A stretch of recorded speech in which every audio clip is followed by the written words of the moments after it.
Hey everybody, welcome to Saturday Night Star Wars. Oh, What's up, everybody? My name is Jeff from Super Geeked Up. Thank you very much for joining us as we play Edge of the Empire, which is a very cool Star Wars role-playing game. And it's set in the original trilogy timeline. Our campaign is set about 6 months or so after Return of the Jedi. And so we do this every Saturday night, and we're just a few episodes in on our streaming thing here, which you can catch all the past episodes. You go to supergeekedup.com, click on the Star Wars tab at the very top. You can get the past synopses of the different 5 episodes we've already streamed. You can get all the different character information, character pictures and bios and backstories and character sheets and all that good stuff. We're going to do some character intros in just a minute here. But on the screen right now, and some of my fellow players here will do some roles. On the middle of the main part of the screen, you're going to see different maps and stuff and our character icons moving around, or tokens. On the right-hand side, you're going to see, there you go, you see some dice rolling going on. And this game uses different dice than a lot of games. They don't use like 6-sided or 20-sided dice. They use their own special green, yellow, purple dice, that kind of stuff, as you see in there. Although R6 wants to do pretend he's in Dungeons and Dragons or something. Apparently, he's numbers based, man. But if you look but anyway, the yellow and green are the nice dice for us players. The purple and red are not so nice for us. And stop eating your gummy bears, please, and crinkling. Just spill them all on the table. There you go. That's a reasonable. Pour them all down your throat. Anyway, when you see those little starbursts, which we just got a lot of, at least Raith did there, those are good things. Yeah. Those are things that are successful. All right. That's pretty much all you need to know, at least the basics. There's a lot more stuff you can know, I suppose, but we don't need to get into all that. Anyway, let's do some character intros. All right, there we go. There's Aayl'ani. That's my character that I'm playing. She is a female Twi'lek bounty hunter. So she grew up on the whole planet of the Twi'leks, which is Ryloth, as in a noble family. And then things didn't go so well because she got accused of a crime she didn't commit, and she almost got sold into slavery. And so then she decided, hey, she wasn't gonna be in that position again, where she couldn't take care of herself. So she trained to become a bounty hunter, and that's what she's been doing for a while. And she's very good at piloting and blasters, light weapons, hand-to-hand combat, being sarcastic. And she hooked up with R6 here, who we're going to introduce in a minute, kind of at the start of this campaign. And he's pretty much become her best friend, to be honest with you, because she doesn't have a ton of friends. So, and then they got mixed up with some other characters we're going to introduce here as well. All right, so let's go over to R6. Thank you, Jeff. Yes, R6 over here, not all those numbers and buttons and whatnot, but this fine droid sporting a green trim, yes, originally a maintenance astromech aboard an Imperial prison ship. He encountered a very strange source code while accessing one of the interface ports in its ventilation ducts. A third party, whether it was an outside force of nature or simply just a malfunction with the electronics, shocked him and sent a huge jolt of electricity throughout his system. And ever since then, he's had strange feelings and desires, much like an organic. Never would have thought that. Eventually, he escaped the prison ship with Aayl'ani, and they may or may not have caused it to explode. But ever since then, he's been learning the tools of the trade of how to walk and talk just like a real person. And yes, he's formed quite the bond with his quote-unquote captain, and they've gone many misadventures, more likely than not, in the worse areas of life. But ever since then, picked up a couple more people to journey with them and create this wonderful group of friends, maybe. Yeah, yes. Well, let's go over to the very friendly, and by that I mean not really, but Raith. Raith is grew up on a well, he came from a rim world that he doesn't even remember the name of. He spent some time also as a slave, and eventually killed his way free of it, and has been keeping that going as he travels across the stars, working as an assassin and sniper for the highest bidder. It was, in fact, on one assignment that he happened to run into Aayl'ani and R6. He removed the head of an individual who was wanting to kill Aayl'ani. So it's worked out okay in that respect. So he decided, hey, there's more work to be done. They've got room on a ship. Let's see where this goes. And apparently it leads into terrifying space battles. But we'll continue on. And so all right. We've got our next person. All right, and our next person is actually our special Patreon guest for the second week in a row. And folks, if you go to our Patreon page, which is a way you can support us by making a monthly pledge, that's on our website, supergeekedup.com on the homepage, or you can go to patreon.com/supergeekedup. Anyway, if you pledge a certain amount, you can come on and play this cool game with us, or our D&D game we do on Mondays, or Super Geeked Up Live, which is our geeky pop culture show on Wednesdays. Anyway, this is Craig Poole, who joined us last week and continuing this week, and he made a cool character. Why don't you tell people about it? Sure. My character is called Harandel. He's a Wookiee. He was a youngling, about 11 years old, when Order 66 kicked in. Luckily, he managed to escape and smuggle his way back home. When Darth Vader came looking for Starkiller, Harandel's parents thought they were after him, and unfortunately, Harandel watched Darth Vader cut down his father as well as other Wookiees. Ever since then, he went down to the Shadowlands, trained, and since he's been old enough, has gone exploring the universe, the galaxy. Although he would say he's traveling, deep down he's really hunting Sith. He actively searches for Sith, and he kills them whenever possible. He's more of a grey Jedi than a normal Jedi like Obi-Wan. Through one of his travels, he encountered a ship under attack from a Imperial Star Destroyer and felt a Jedi on board, so decided he might as well help them out and see what's up. And that's where he ran into Aayl'ani and crew. All right. Yeah. By the way, yes, I like, Nate, how you zoomed in on that Edge of the Empire Wookiee. Because that's kind of, I imagine that maybe what Terran to look like. He's very like. That's probably much better of a picture, to be honest. Don't worry. Chewbacca's just hanging out, So it's so goofy looking there, though. All right. On the so before we go to our game master here, who's going to catch you up on stuff, you can, if you're watching live, you can participate in a couple ways. You can use the chat that's going on alongside the YouTube video and chat away, or you can tweet us at Super Geeked Up, which Anthony Davis, that listener's mate, just did. He says, first off, woohoo, you're really clear on my 40-inch Samsung Smart TV. There you go. There's a plug for Samsung, which I actually do. I like Samsung. It's a good product. Yeah, a good brand. Yep. Now, please give us money.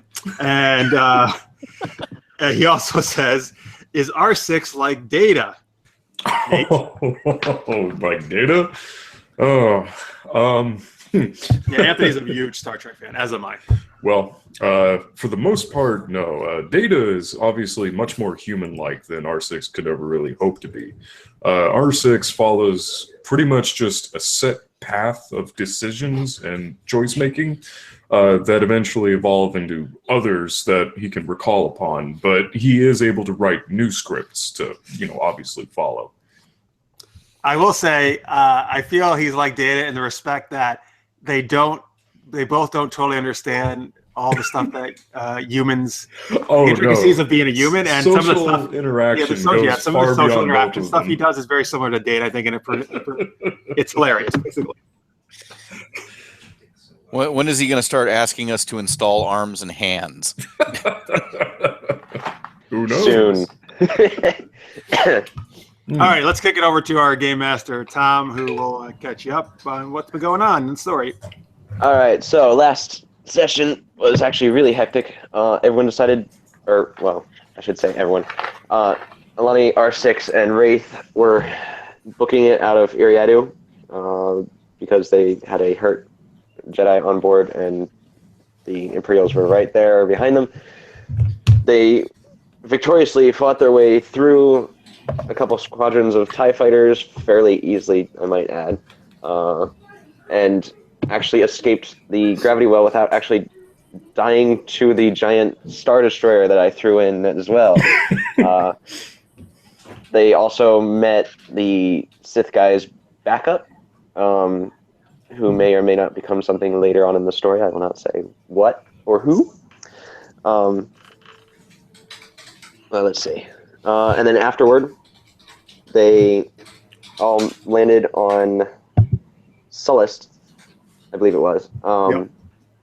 And after much discussion and arguments with the chief mechanic, he finally relented and said he'd cut the price from 3,000 credits to repair their ship because they didn't want them there at all because, news travels fast when you mess with the Imperials. Down to 1,000 credits and a job or two. Unbeknownst to them, that 1,000 credits they don't even have to pay anymore because secret people in the background. What happened after that? Oh, they all met on a ship for basically a debrief.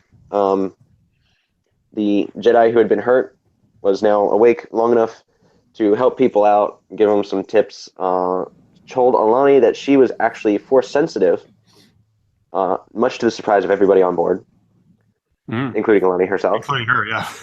Yeah. She has offered to give both her and Hrundle up until they reach Corellia, basically lessons and stuff.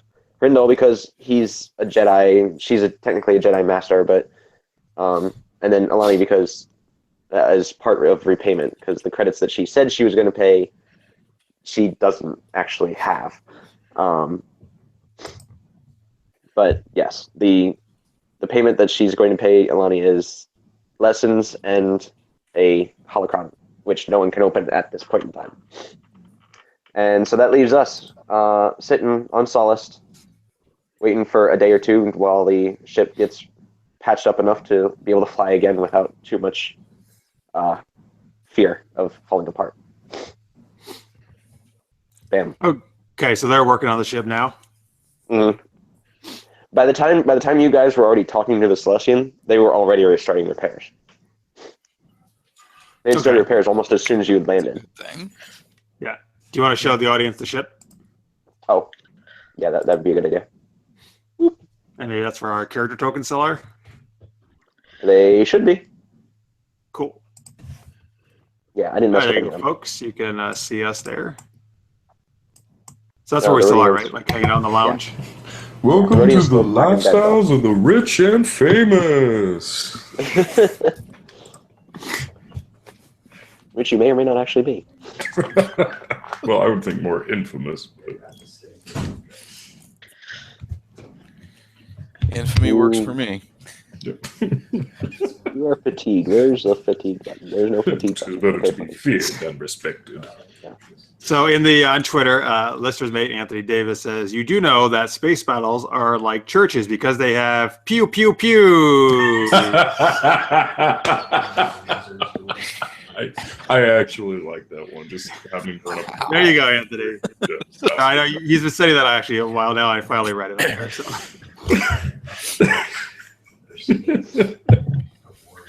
Which, interestingly enough, is the same sound effect I use for Magic Missile when we play Dungeons and Dragons.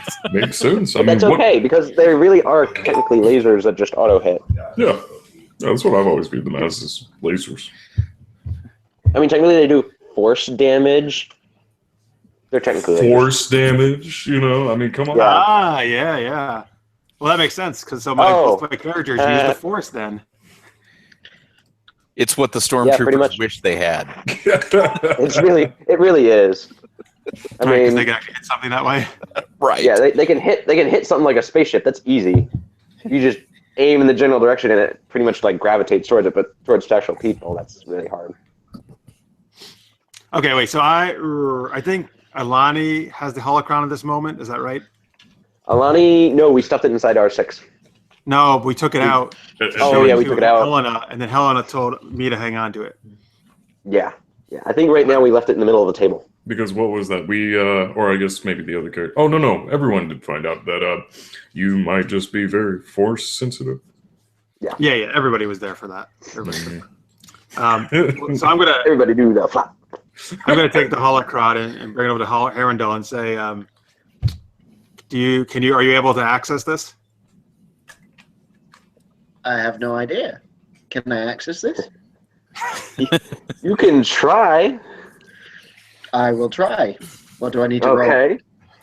Okay. Before you guys roll, I completely forgot. Again. Destiny. One of these days I will remember. Force points. Destiny points So, folks, we rolled Destiny points at the beginning of the game, which is how Destiny points can be used as players to help us out on rolls, and for the GM to oppose our rolls and make it more difficult. And a 65 hits nobody's. I'm going to see if I can actually do it correctly. This. Shame Yes. on you, R6. There we go. Good God. There we go. How is it that Too I always late. manage to roll the dark Too side late. now? I mean, shoot, I Because- even rolled the light side. I mean, let's be real here. You guys don't really. R6, you keep rolling it because there's. You always do really good on your rolls, so you gotta complicate it somehow. Yeah. All right, There's got to be so a downside somewhere. we still have, Exactly. We got 3-2, still more for us. Not as good as the Yeah, 6 last exactly. time we had. Oh my God. Yeah, that's right. We all was got it. That was amazing. ridiculous. 6 for you guys and 1 for me. No, I don't think you had any. Did you have one at the beginning? Yeah, I had he had one. like one. I never used it. There we go. Oh no, No. you got yours already. Yeah, you had one You're on right it. side. Ding.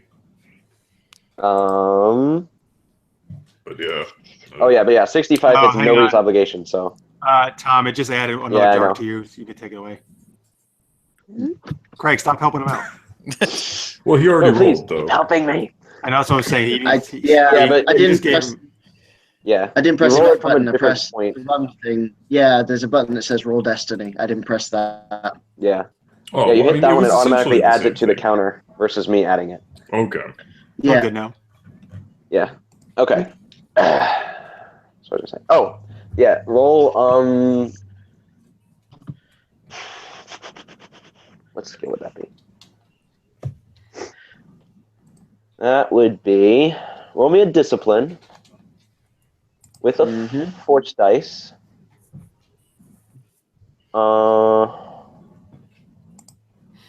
Force And then give me dice. 1 Which second. one? What's Yeah. that? That's the white Same dice. thing you just rolled. Yeah. Oh, one of It's a those. Destiny. Okay. Roll. Wait, not yet. By the way, folks, Aw. this is our main freighter, which is why am I blanking? What is it, guys? A Wayfarer class. That's right. Mhm. Ship. Yes. And then we it's also a have it's a big tank. It survived a direct hit by 10 turbo lasers from a Star Destroyer. It was amazing. Or at least it survived one volley. yeah, I think one. How many shots went through, no one really knows, but yeah. And then we also have one. I know you see two here, but we actually have one X-wing in our cargo hold as well, which I got to fly last week, which is awesome. Yeah. R6 got to join you. All right, Yes. Rindle, go ahead and roll. You may now roll now. Okay. Oh, Wow. 2 success, but then a despair. That's not good. All right.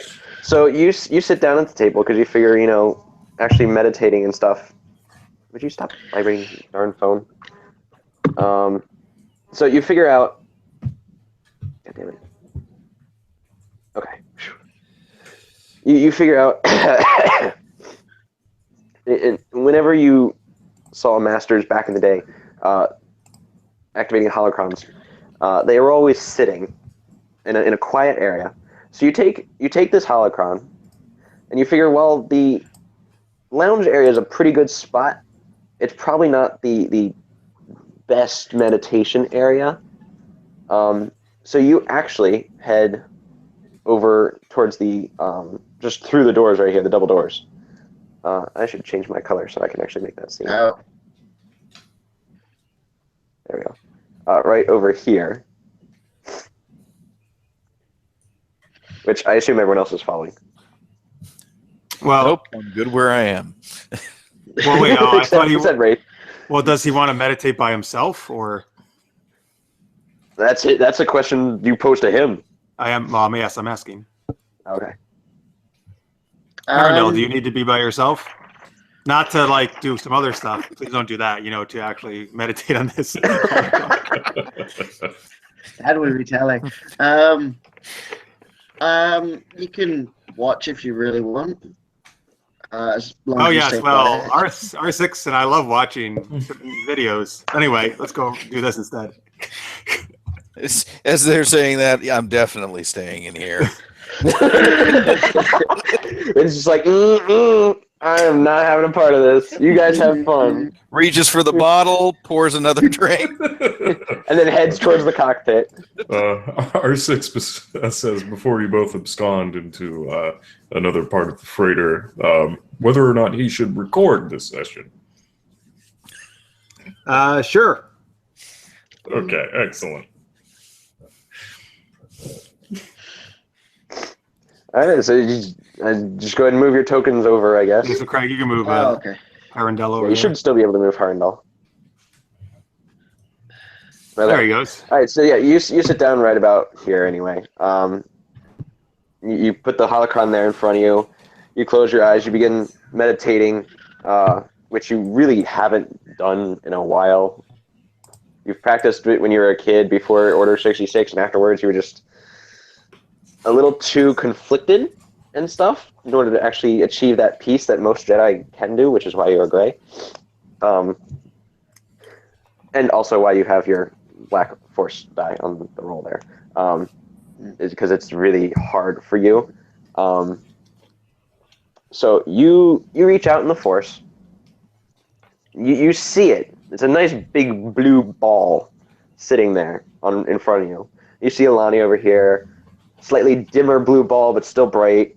And then you see not exactly a void, but it's more of an outline of R6.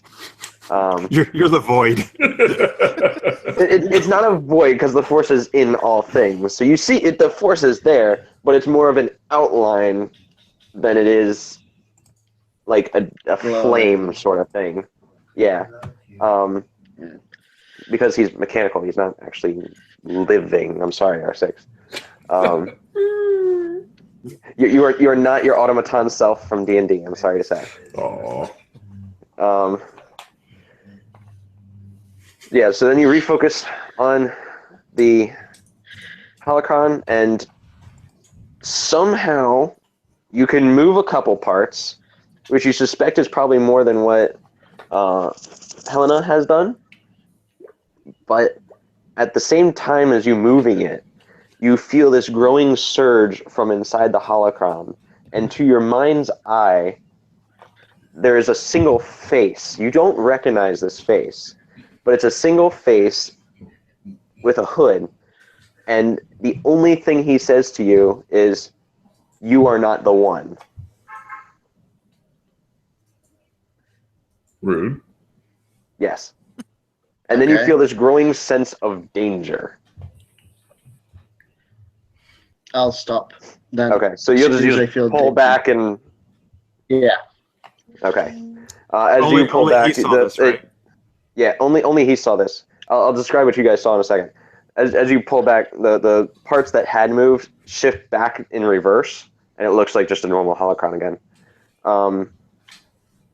What Aayl'ani and co saw is basically Hrindal sits down, half a second later, the holocron starts moving a bit, 2 seconds later, it moves backwards, and then absolutely really like nothing really happened. Okay, so I'll ask what happened. Apparently, I'm not the one to open it. Sorry. How do you know that? Intuition. Jedi. Intuition. Roll a bluff check. The little Or blue not a man bluff check. told me. Yeah. Oh no, wait. I guess I should say. I was just say yeah. If you're trying to, No. What would we roll? Perception? there's no sense motive skill. So yeah, I guess perception. I felt it. I felt it resisting me. It's hang on a second. I know what it's discipline. is the one that counters. Oh, that's the sense motive. Okay, That's kind of the sense motive. interesting. It's a little bit. Makes sense, kind of. But wait, so now you're saying you felt it resisting? Yeah, it was resisting me. Damn, I believed in you, Furball. I appreciate that. That's R6. Yeah, Aayl'ani will like nudge R6. See, I told you that nickname would take off. So you are left with a holocron that seems extremely dangerous. All right, Aayl'ani will hold her hand out like for him to give it back to her. Or in the interest of knowing that you are now force sensitive, do you try to use the force? I don't know. I don't think she would, since she doesn't know jack about the force right now. I don't think she would try this yet. Yeah. Smart move. Yeah, I know. That was one of the cheat tricks. I know what you're trying to do. I mean, the worst thing that could happen is you roll a dark side and you get angry at not being able to do it. That's really the worst thing that could happen at this point in time. All right, does Herondel give it back to Aayl'ani? Mm-hmm. Okay, then Yes. I will tell R6 to hold on to this again. He extends his little compartment. Totally accepts it. Okay. And he hides it Nice. somewhere in the ship. No one knows. I think he has an accidental memory wipe and he doesn't even remember. In That the feels live like chat, Necrodius and Dalek Bieber just joined us. They say hello, greetings. Hey guys, thank you for swinging by. Sup? Can I still sense danger? No. As soon as you started Okay. pulling back and the holocron switched back to its original form, all sense of danger disappeared. Right. Okay. But whoever was in that holocron, you could tell he was really, really old. Oh. Did he seem menacing at all? Well, we don't know that. He didn't tell us about that guy. Yeah. You No. know, no, it was resisting me. Yeah. Is kind of where I left it. Which makes complete sense since you guys know pretty much that holocrons are some are in a way sentient. So the fact that it's resisting kind of follows that line of reasoning. Yeah, if I remember right, the process of it is whoever decides to add information or memory to the holocron leaves an imprint of their self. Yep. Most holocrons are pretty much the Jedi textbooks / biographies of the Jedi who made them. So you'll Do we know that? Or characters? I'm trying to remember what you guys rolled a while back when you rolled about the holocron. R6 knew something about him. Yeah. Yeah, he not knew sure that how they were somewhat sentient, made out of the Force, made by Jedi mostly, sometimes Sith.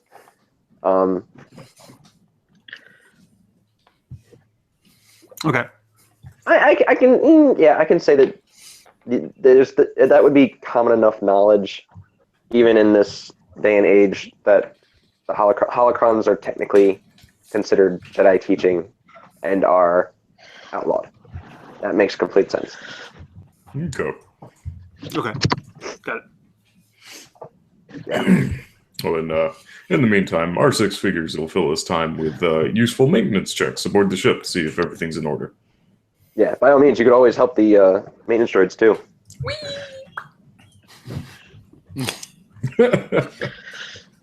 Tweak your system engines, get yourself a +1 boost for the rest of the next couple sessions. Excellent. I would love to if that's possible.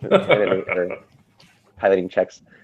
Oh, okay. Well, then Aayl'ani, since she's alone with Herondel at the moment, she'll say, "Hang on, have I seen your lightsaber, the character?" Yeah, you were the only. No, that's right. The droids were the only ones who saw it. Mm-hmm. And the maintenance droid didn't know what to do with that information. Maintenance droid looked at it and was like, "Huh, a laser right. cutter. Okay." R6 made the lightsaber sound. That's how I know you have one, though. Yeah. Yeah. What is it? Is it under like underneath your robes or something? Is that where it is? Yeah. Are you wearing robes? The robes. It's hiding underneath his chest hair. Yes. All right, so You don't know where it's hiding. all right, so she'll say like, It's- "Hey, can I see your lightsaber?" And that's not a euphemism.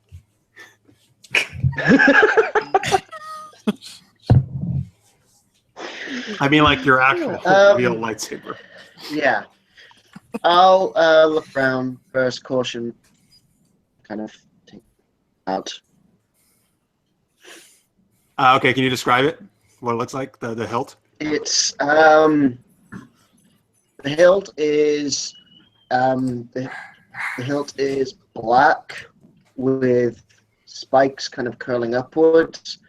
In the centerpiece, along say the bottom part of it, is a strange design that almost looks like a barrel, which is a barrel. And there's some kind of red markings on it.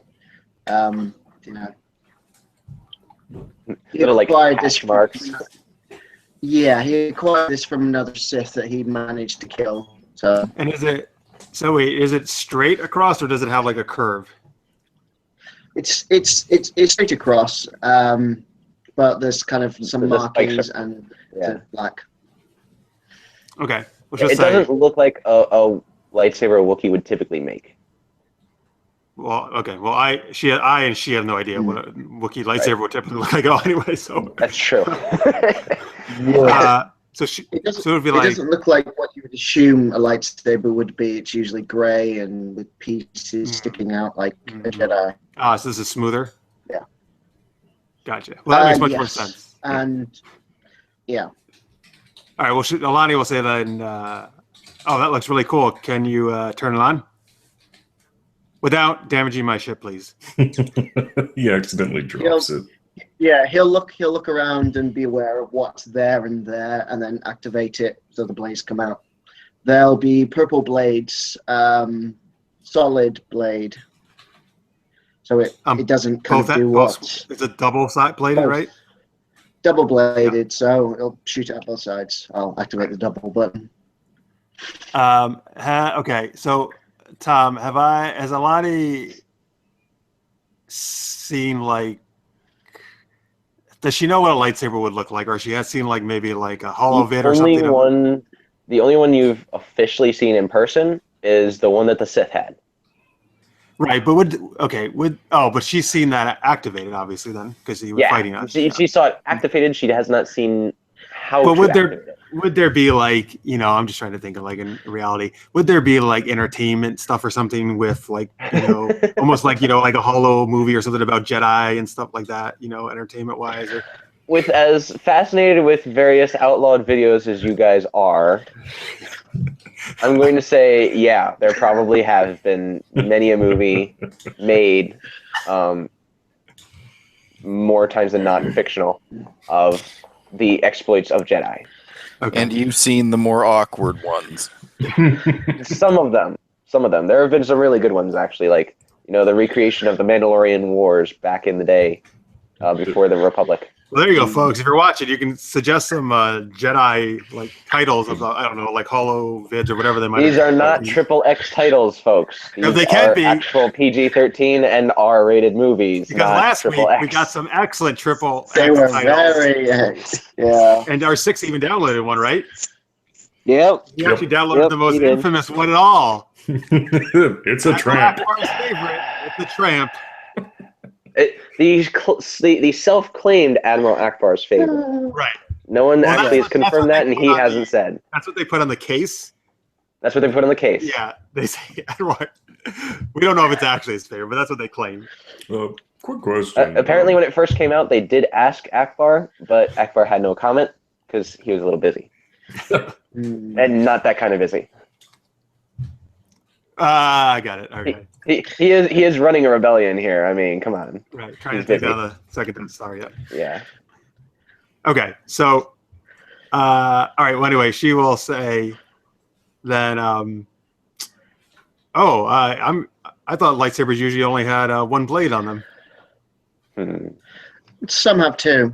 I'll deactivate it and separate it so she can actually have a look at one of them. Oh wait, are you letting her tell her actually? don't push that button. Are you letting her actually Have like a look at hold one. it? Yeah. Yes, Okay, but you're not keeping it. Don't push what button? Don't push Wait. that button. Don't push the button. Hang on. Did you give it to me while it was still activated or while it was off? No. I turned it off first. I'm not that crazy. Wookie, not crazy. Okay. She will examine it, and then she'll say, "So, what does that button do? Turn it on?" Yes. I don't think you'd be ready for that part yet. One day, maybe. Come on, can't I just turn it on just for a second? Make sure you don't point either end Okay. at your face. Yes. All right. Well, Point it she'll ask away. Herondel like how she should hold it safely. Should have an advisory. I'll show her how to hold the lightsaber safely without pointing it at her face, and then push the button. And then obviously I And- won't be near him or anything else, and then I'll turn it on. Yeah. And then she'll be like, "Oh my god, that's Goes, amazing!" And then, playing around with it probably. and then, whoops, well, there goes half the No. supply you had put I together. will. No, I will be super safe. I just slightly move it like around, but no, I'm not Yeah. gonna start twirling it around or anything. Smart. Your next stop will probably have you building a training saber, so they won't cut through anything. Sorry. So she'll But then shut it again, off. I think there's some Yeah, sabers that actually okay. have training settings, so they only stun versus actually cut. Oh, that's really smart, actually. That would Yeah. be good. Yeah, this one is not one of them because it is Right, Sith no. made. It is made for death. No. All right, so she'll shut it off and hand it back to them and say, Yeah. I can. "Thank you, that was amazing. I gotta get one of those." Yeah. I'm thinking I might still have my training saber, but You it's might probably best actually. if you make one. Yeah, I think you would have kept it. For sentimentality's sake, yeah, His, I could his see very that. First, his very first one, not the one he left Coruscant with, but his very Yeah. first. And that was a one. Shoto too. That's the size of a vibro dagger. Nice. Basically, a lightsaber dagger. Lightsaber. Oh, yeah. Cool. I'll reattach it and put it back in the shadow cloak. Okay. Eventually, yes, thank you for showing that to her. She'll say, like, R6 will be so jealous. What if he doesn't even know about it? Well, she's gonna tell him about it. Yeah. Oh, okay. Yeah, I got to totally play be with a jealous. lightsaber. She doesn't keep most things from R6. Indeed. She probably won't tell the Rodian because she might yell at her. But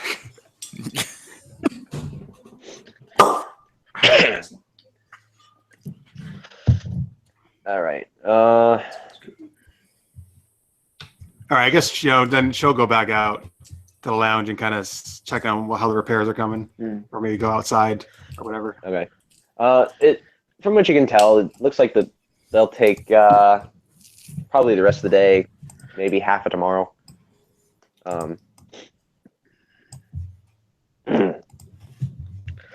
But yeah, it looks pretty good. Arendelle would Excellent. and I think Arendelle would head back to his ship and speak to his crew, let them know what's going on, and kind of readjust who's going where Right. if things go bad. Your droid doesn't care. he's just Yeah. he's just doing it. He's like, okay, and goes back to doing whatever it was he was doing. He's not a droid. A good droid then. Yeah, exactly. No, he's a very good droid. He just doesn't really care much about anything besides the ship. And Slew Slew is blank face, I would assume. He's pretty blank faced. He did blink when you told him about finding a Jedi and someone else who was also Force sensitive that you didn't kill. But he kind of keeps his thoughts to himself. You can feel that much because you've been with him long enough. He has doubts and comments, but he's just like, okay, if you feel that way, then I'll be here and I'll follow you guys. Yes. Your emotional outbursts. I appreciate you containing them so much. Thank you. He doesn't even bat an eye. He goes, I don't have outbursts, but okay. Now wait, who is this? His crew. Slew. He is a Slew is Slew who? Wendy woo. What? your characters Is this Dr. don't know Seuss? of. Your characters don't know of him. No, it's actually an OC of mine that I just never used. Yeah. Is it a Trandoshan by chance? No, it is Better not not actually. be. He is reptilian, but he's not Lightsaber be going Trandoshan. through his gut. Hmm. You don't have a lightsaber. Let's take his back. Oh, I'll have a quick route around and see if I can find the training saber before heading back. All right. You find, because you pretty much kept all the lightsabers in one spot in your cabin area. You easily find your Shoto and like 5 other sabers of various makes and looks. Shoto, is that the training one? No, Shoto was his starter one. It's basically the size of a dagger when lit. Yeah. All right, but who's Slew? Oh, okay. Well, let me You finish. know who Slew is. Slew is a his species is called Sluis Van, and it is basically think Lamia, except they're all reptilian. So their lower half is completely snake. Their upper half is humanoid. They are really good at mechanics and medical things. They have like blank faces. They don't show emotion hardly ever. Nice. So kind of combine a Lamia, all reptilian, with Spock. That's pretty much what you got. All right, so human upper half, snake lower half. Yeah. Well, not really human because it's still reptilian based. But it's still humanoid in shape. Humanoid, okay. Yes. Yeah. It's humanoid in shape. Okay, yeah. There's a race like that in 40K, except they have 4 arms. Yeah. Wait, those are Tyranids, aren't they? They're not fun. Tyranids are fun. They're the Zerg. This guy. No, they're not. I hate Tyranids. Why would you say that? Tyranids are awesome. They This go guy. squish. Yeah. Necron superiority. That's the only reason why I play the Zerg, because they go squish. It's very satisfying. Okay, well. If we But, yeah. have time to kill, Aayl'ani's gonna, once our 6 is back, tell him she's gonna want him to play the video. I knew you would. Yeah. Well, look, if we got time to kill, but she's gonna go Yes. until she's gonna have our 6 come into her quarters. And so they Okay, can do okay. it. Not play it in front of your Raith. quarters. No. I don't want. We haven't told Raith we have this yet. This is a secret.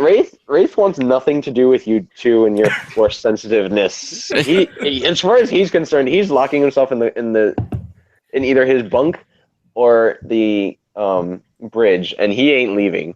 Yeah, With his bottle of fine alcohol. with Force users. I'm just not that kind.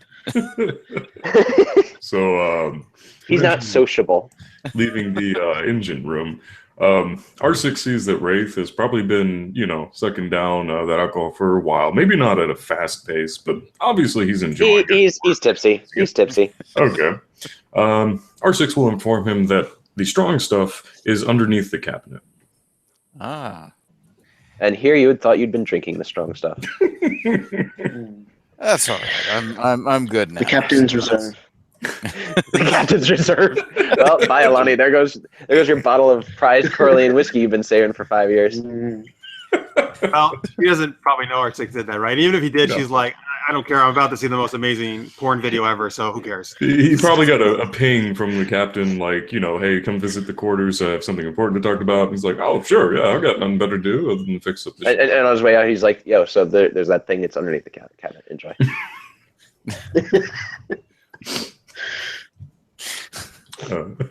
When he comes in, she'll say, the important thing is show that video right now.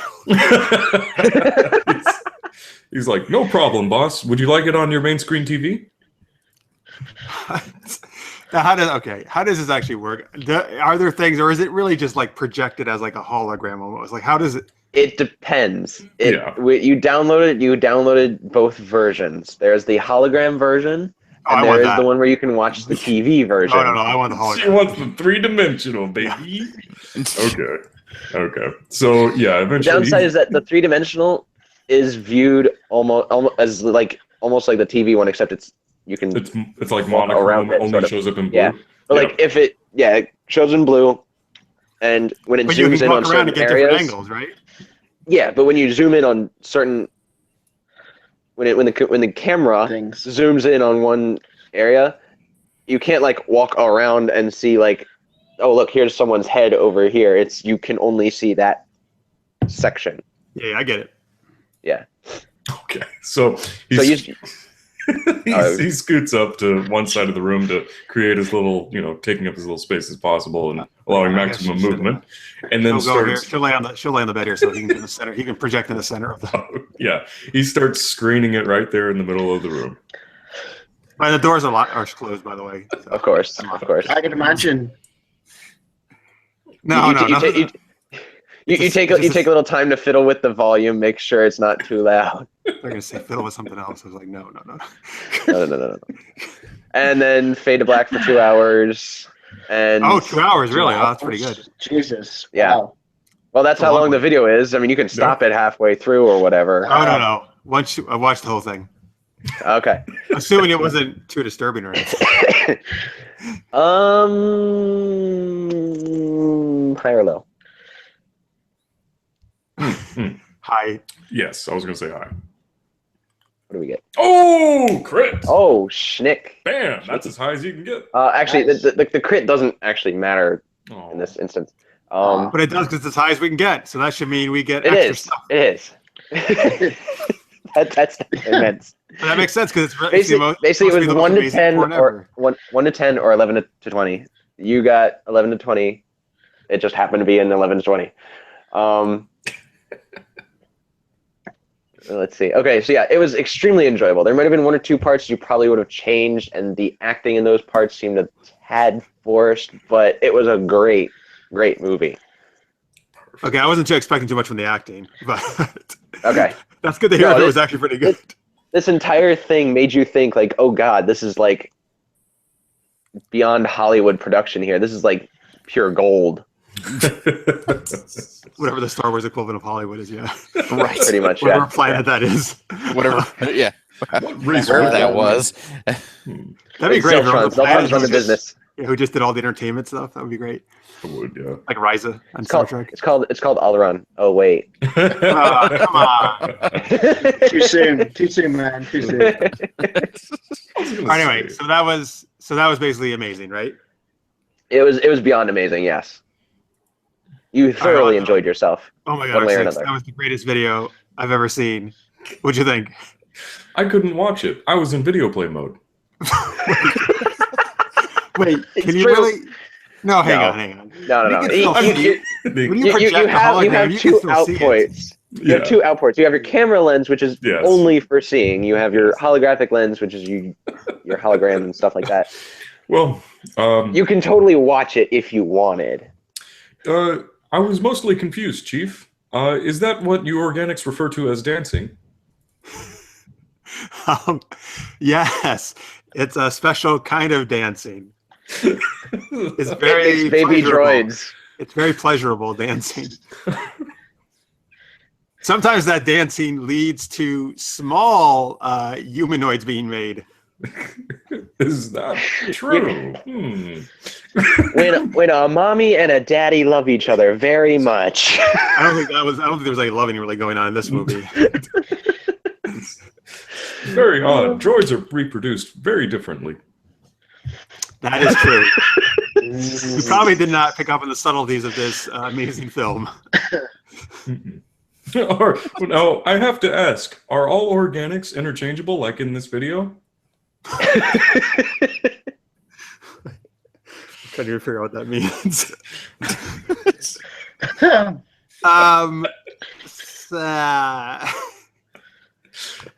I was surprised at how compatible that one female was.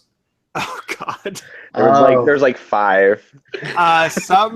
Some are more flexible than others. Okay. Way more She was flexible. highly adaptable. Yes. I see. So there's different makes and models. Very interesting. Right. Just like some you're your astromech type droid is suited for certain things, and protocol droids are good at other stuff. Indeed. Although I think I can outdo protocol droids much better. I would agree. They're quite stuffy usually and a big bore. Perfect. And they Two extra things. Aayl'ani, when you were watching the video, you did not realize that some species could move the way they did. Do I know? Like- Are you going to tell me what like, species damn. this is? Oh, no, just Not yet. Okay. One was definitely Zeltron. That much was a given, even in the blue. good God. Okay. Because the shade of her blue was seen by almost no one else in the video. So that means it was like some weirdly weird abstract color. What was the Plus name then of then the credits had like names and stuff, and it looked Zeltron. let's see. She would have also had him play the TV one then just to see what color she actually was in the. Yeah, Okay. yeah, you could totally do that. That was like Yeah. like 5 minutes later. Yeah, she's totally Zeltron. Okay. Um, Sorry, Nate, what were you asking? It basically, what was the name of the race of kind of like the elephant-ish beings that were in the band with all the Yeah, you gotta bits? play the Max Rebo guy. Yeah. Does anybody remember the name of their species? Give me a second. I got this. It's like Or if you're watching live, tell us if you know it. Please do. it's O'Toolin, I think. Let me see. Okay. Or Tolan. Is this what it is? Come on. Yep, it is. Okay. Ortolan, little blue elephant dudes. I assume there was totally one of those in the video. No. No. Good, thank God. No. Okay. It's actually pretty good, actually. They have a silhouette of 0. Damn, Wow. that's pretty good. Yeah. Keen senses, intestinal fortitude. Their brawn is really high. That's pretty good. Nice. Okay. Um. Anyway, Wow, Chief. I'm also learning in so the much. credits. Yes. Also in the credits, because I assume you guys watch all the way to the end, Mm. Oh yes. like any Marvel fan does for any Marvel movie. Right. Obviously. There could have been something at the It end. could have been a spoiler, which Yeah, teaser. just so happens there was. Oh my God. Oh. And it was basically one of those like really cheesy join us next time for, Oh. and all you guys hear is mechanical sounds. Oh, come on. Well, Lonnie will be like, well, R6, I guess that one's all for you. But droids don't dance. Apparently, those ones are going to. Yuck. Modifications. I'm so glad I noticed that my phone was low on battery, because I just realized it's 25%. I'm like, oh shoot. Oops. Can you plug it in? Yeah, I did. Who is the director of this fine video? It doesn't say. Oh, mysterious. Well, R6 chimes in. Will there be anything else, boss? Nope. That I'm pretty much set for a while. Can we? Is it possible to make a copy of this? It is, Yeah, we would just need something to load it onto. but there's some part of you that's like, why would you share it? No, I don't want to share it. I Just in want to case- sell a bootleg copy. I want to have a second in case something happens to that one. Oh, okay, like a Oh. backup. I Yeah. see. Okay. Smart thinking. I want to R6 is Um, going to hold that one. I want Aayl'ani to have like her own like on a flash drive, whatever. Well, you do have a data pad. You can put things on a data pad. Okay. You can copy things to a data pad, I should say. I'll ask Aayl'ani if she wants me to encrypt that data pad so nobody can access it remotely. Yes, that would be excellent. Excellent. A data pad is essentially like a phone, as long as it's not connected to the internet, and since there's no real like Wi-Fi or there's no like cell phone system in a ship, no one can actually hack it remotely to begin with. You can encrypt the data so that if anyone actually grabs your data pad, they'd have to unencrypt it, Well, still, or have the same unencryption key principle. in order to see it. You know, But yeah, I definitely don't want anybody just getting in there and watching this amazing video that R6 has no idea why it's so amazing. of course. Oh, what's this file? Oh my god! Yeah. Prindle walks in. I wonder what this is. Yeah. Holy shit! Oh, I've seen this one. I've got this. Yeah. Oh yeah, I watched this 2 years ago. Walked in on a Sith on this. I thought. I thought I forgot about that. I thought it would be Watching file. us watching it. Let's That would be be great. watching it. All right, so do I have it on my data pad now? R6, roll me a computers check. Absolutely. What else is he there for? He loves computer checks. Yeah, they're his Yeah, favorite. right. Might as well. Let's see. Gotta open this up. You put the lime in the coconut and roll that dice. Yeah. There we go. Oh, that Okay, was yeah, you have a copy. Congrats. okay. All right. It wasn't so- actually that good. Wow. Surprisingly. Yeah. I mean, hey. So, well, definitely good enough. All right. So before they head out, then out of the room, I guess you'll say like, I know what I'm gonna show Wedge next time I see him. So, are we both heading out of the room? Oh, I don't know. She can head out. I mean, I guess you could stay there if you quick. want to. But both of you quickly roll me a quick. And as they perception open, check. you can tell me as we open the door, Raith comes falling through. No. I I don't know, Raith, were you? Nope. Okay. That'd be hilarious, though. He's Quick stealth up anime there. moment. Roll a what check? Perception check. Oh. I don't expect either of you guys actually to notice this. So It was probably the Jedi trying to keep tabs on that. no, actually. I hope no. She probably wouldn't approve. Oh, 6. Oh yeah, no, not at all. Yikes. We are not Okay. perceptive. At the thought of you of sharing this with Wedge, a really large part of you is like, no, that's a horrible idea. Don't do that. You kind of put it off because you're not seeing Wedge anytime soon, so you just like, I'll decide about it later. You don't really notice how that doesn't really quite fit. Okay, I have no idea why I think that. Yeah. Like, it doesn't strike a chord like, what the hell am I thinking no about? Of course I'm going to do this. That's what it was. It was does it trigger your, like, wait, something's wrong sort of sense? Okay. The thought just seems entirely natural to you. How, like, yeah, you should share it, but no, wait, I can't share it. It's too good to share.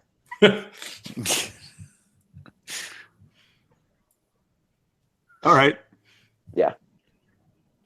So, yeah, we move on. Any other time consumers? Anyone? R6 approaches the table. We just watched the most interesting video about dancing. Care to see? No. Okay, she'll not come on the dome and be like, "No, R6. Remember, I said don't show that to anybody else." Oh, okay. And come on, Raith does not want to see a bunch of ballerinas dancing around. You're probably right. He doesn't even look like a ballerina. He does not. Well done. Right. Is he still drinking? No. It's He finished about an hour ago. There's no felt more sorry drinks for to be had. yeah, you checking over gear, checking over the stuff that we got from Voorhees. Just going through. Voorhees, Jason Voorhees. No, oh my god, which The guy that I took his head off. Yeah, I was trying Oh. to remember his first name, Yeah, but it yeah. just wasn't running through my head. But yeah, that guy. I know you Right. So, some armor to sell when we get to a place where we can sell it off. Or what? I'm trying to remember what kind of armor he had. He had. Didn't he have Lanham in it? Yeah, I think he had Yeah. laminate, so I was probably going to keep that at least for the moment. Yeah, I it gotta was look at all everything but the headpiece. that. Right, everything minus the headpiece, but I can replace a helmet. Mhm. And I think All there was right. a vibro. Yeah. I mean, knife. the only thing she would do is, I mean, if there's still more time in the way, she do force stuff with the Rodian. But I don't know if she's asleep and we can get going first. That does not have to be done now. Yeah, she went back to bed shortly after her wonderful discussion with everyone. So yeah, you guys just, I guess, herd eater, play a few card games, make a few bets, lose some money, win some money. Yeah, what is Sabak? Yeah, sabacc basically. Or there's that really cool chess game. Yeah, holo chess. Yeah, holo chess. Oh, Then we can say let the Wookiee win. However the heck you play that. I don't know how you play that. I wish I did. During R6's patrols around the ship, just looking for any damages, does he find anything, severely destroyed? Severely undestroyed? Well, severely destroyed, or in need of repair. In exploring the ship, you do notice that your 2 speeder bikes look a little dinged up. Oh. Because of various reasons. What? We have speeder bikes? Yeah. When did we get speeder bikes? The only thing that has changed is that there's a lot less boxes in the whole grand scheme of things, and you have one X-Wing, not 2 Z95 Headhunters. Yeah, we've always had speeder bikes, really? Yes. Although, granted, a stormtrooper's luck upon those, you probably wouldn't want to ride them. They're extremely fragile and extremely dangerous. I absolutely want to ride them. They're amazing. They're one of my favorite things. I love them in the Jedi. They're really fast, really fragile, really dangerous. Think motorcycle on crack. There we go. They're awesome. Now, man. go play card games. Okay. Well, yeah, wait. Can R6 and Aayl'ani do some more mechanics checks to help these repairs along, since it's another day now, right? Isn't it? By all means, if you guys want to help them help them finish up. I mean, because that's what the droids aren't going to do anything. Both of them are skilled mechanics, so yeah. By all means, go ahead. Okay. Is it all set up? Yeah, it's all set up. Ha! Whoa, shit! Success. That's a good one. Oh! Well, damn. Triumph. Well, damn. So, okay. This is why we let him work. It was going to finish about mid-afternoon. You guys finish actually about midnight. Nice. Wow. Which, pretty damn good, all things considered. Aayl'ani's bouncing off the wall, off the top of the ship and the sides of the ship. She's like, bam, done, bam, done, bam, done. She's basically river dancing and it fixes itself. Pretty much. She somehow achieves force perfection and is dancing on the ship, and pieces are just flying onto the ship and self-attaching. I don't need no damn training. Exactly. R6 is just wheeling along behind him going zzz, zzz. Yeah, just making sure it stays there. Pretty much. The other droids are like, it takes like 3 or 4 droids about 5-10 minutes to get one sheet of ply steel down and welded in, and it takes you 2 about half that for 3 sheets. So that's one sheet every 10 seconds. Pretty much. Nice. Damn, you guys are just like, slam, weld, done. Slam, weld, done. Perfect. Sweet. Well, this is perfect, because that's her whole thing growing up with mechanics, and that's R6 too. So I can believe that. A good team. I mean, really, Absolutely. what you guys could have done it yourselves in space, but you needed the supplies. You didn't have the supplies. Yeah.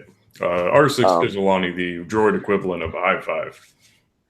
Yeah, you guys finish at like 1:30, 2 a.m. With my little pincer as it extends, yeah. Yes. She'll give him a high five. A little 5, whatever. You guys are wiped. Your ship is done. So what is that? How much, like in terms of our hull trauma, are we back to full, or are we at a certain... You're back to full. You're back to full. Wow. Nice. For now. Nice. When you guys do eventually fly, it will seem a tad more clunky, but you're back at full. Sweet. Because this isn't an actual shipyard, so it's more of a very nice patch job than it is a actual fix. Gotcha. So as they finish, she'll saunter by with R6 by the other repairman, kind of being like, "Yep, that's how you do it." Most of the repairmen are all droids. They don't pay attention. I don't care. She'll still do it. R6 allots them to know exactly what you said in binary. All the droids just look at you beep back, okay, and then go back to doing whatever it is they were doing. They have one job, and that is care about ships. True. They don't do anything else. You know what? In the live chat, by the way, Corellia said one way we could have killed time is race the speeder bikes around the ship to pass time. Around the ship. And then we'll just knock all the droids off that are repairing it. The hangar is big. It's not that big. Get really dizzy. Yeah. It is not NASCAR-sized stadium big. Right. Well, we could do donuts. You could, but they're. I'm just kidding. We're not I going to don't do know. that. We're not going to do that. I feel like it'd be a bad idea. Yeah. Shortly after you guys finish, the second Celestian from before is seen walking over with this loading droid who's got 3 really big, really wide boxes stacked on top of each other. Cargo. No, I don't want to update my malware stuff right now. He walks over and he says in Celestian, because apparently he doesn't really speak basic. And you guys know enough roughly because it's interspersed with like stuff like Huttonese, which is the common Outer Rim trade language, where basically he's just saying, you guys look like you're ready to go. Can I load this up? Yeah, these are the Kyber crystals? Yeah. Sure. You can put them in the hold. He nods and he just gestures for the loading droid, and they go over to the giant loading bay door ramp thing that just lowers, and they go back up. A couple minutes later, it lowers again. Loading droid's empty. The Rodian, or not Rodian, the Celestian, and they all just head back off. A mouse droid comes over to you, R6. Hmm? Little Imperial mouse droid things, little boxes on wheels. Yeah. Yes. He comes rolling over to you, and he basically like beeps at you and extends this really itty bitty like little socket thing. R6 peers downward and sort of angles his upper chassis to extend his pincer and basically poke at whatever he's trying to shove in his face. Okay. As you poke, or you go to poke, mouse droid kind of like jumps forward and attaches for half a second, and then hops off, and then wheels away. And in that half a second, you get also the list parts that they asked you to pick up after you delivered the Kyber crystals. Okay. Well, he wheels himself back onto the ship and makes a little text document of the list and portrays a copy of it to Easiest copy paste. Raith and even Herondal. Also, we'll be right back. Okay, it's really simple looking actually. It's like a bunch of sheets of plasteel, glue, Bespin gas, or no, what's it called? It's not Bespin gas. It's I'll be right back to because it's technically Bespin gas, but it's the one that has gone through like the processing, and it's an actual separate name of it. I can't remember what it is. My Star Wars lore has failed me. I'm sorry. But yeah, it's like several containers worth of that. A couple new like welders. It has on a lit like those are the ones that are like kind of required, and then it has like optional. This model of a droid, 2 of them, like a couple other extra things that might seem a little more expensive than like an actual like parts. But yeah. Okay. Yeah, it's like these are required, these are optional. There's like 2 or 3 optional ones and like 20 required. But they all seem pretty, because you're both well versed in mechanics, they seem pretty straightforward as like easy enough parts to come by. Okay. So we're all set to get out of here? You're all set to get out of here. Now, Herondal, did he come back here? Is he on his ship? Where are you, Herondal? I believe he's. Your ship, I think. Yeah, I believe so he's he with came you back. guys. Yeah, okay. Yeah. Sorry. All right. Had to go get some So- insulin. You All said right. insulin? Yes. Oh, Okay. okay. Better. I thought you said Vaseline. Oh, we're not there yet. Yeah, like, well, come on. We already watched the video.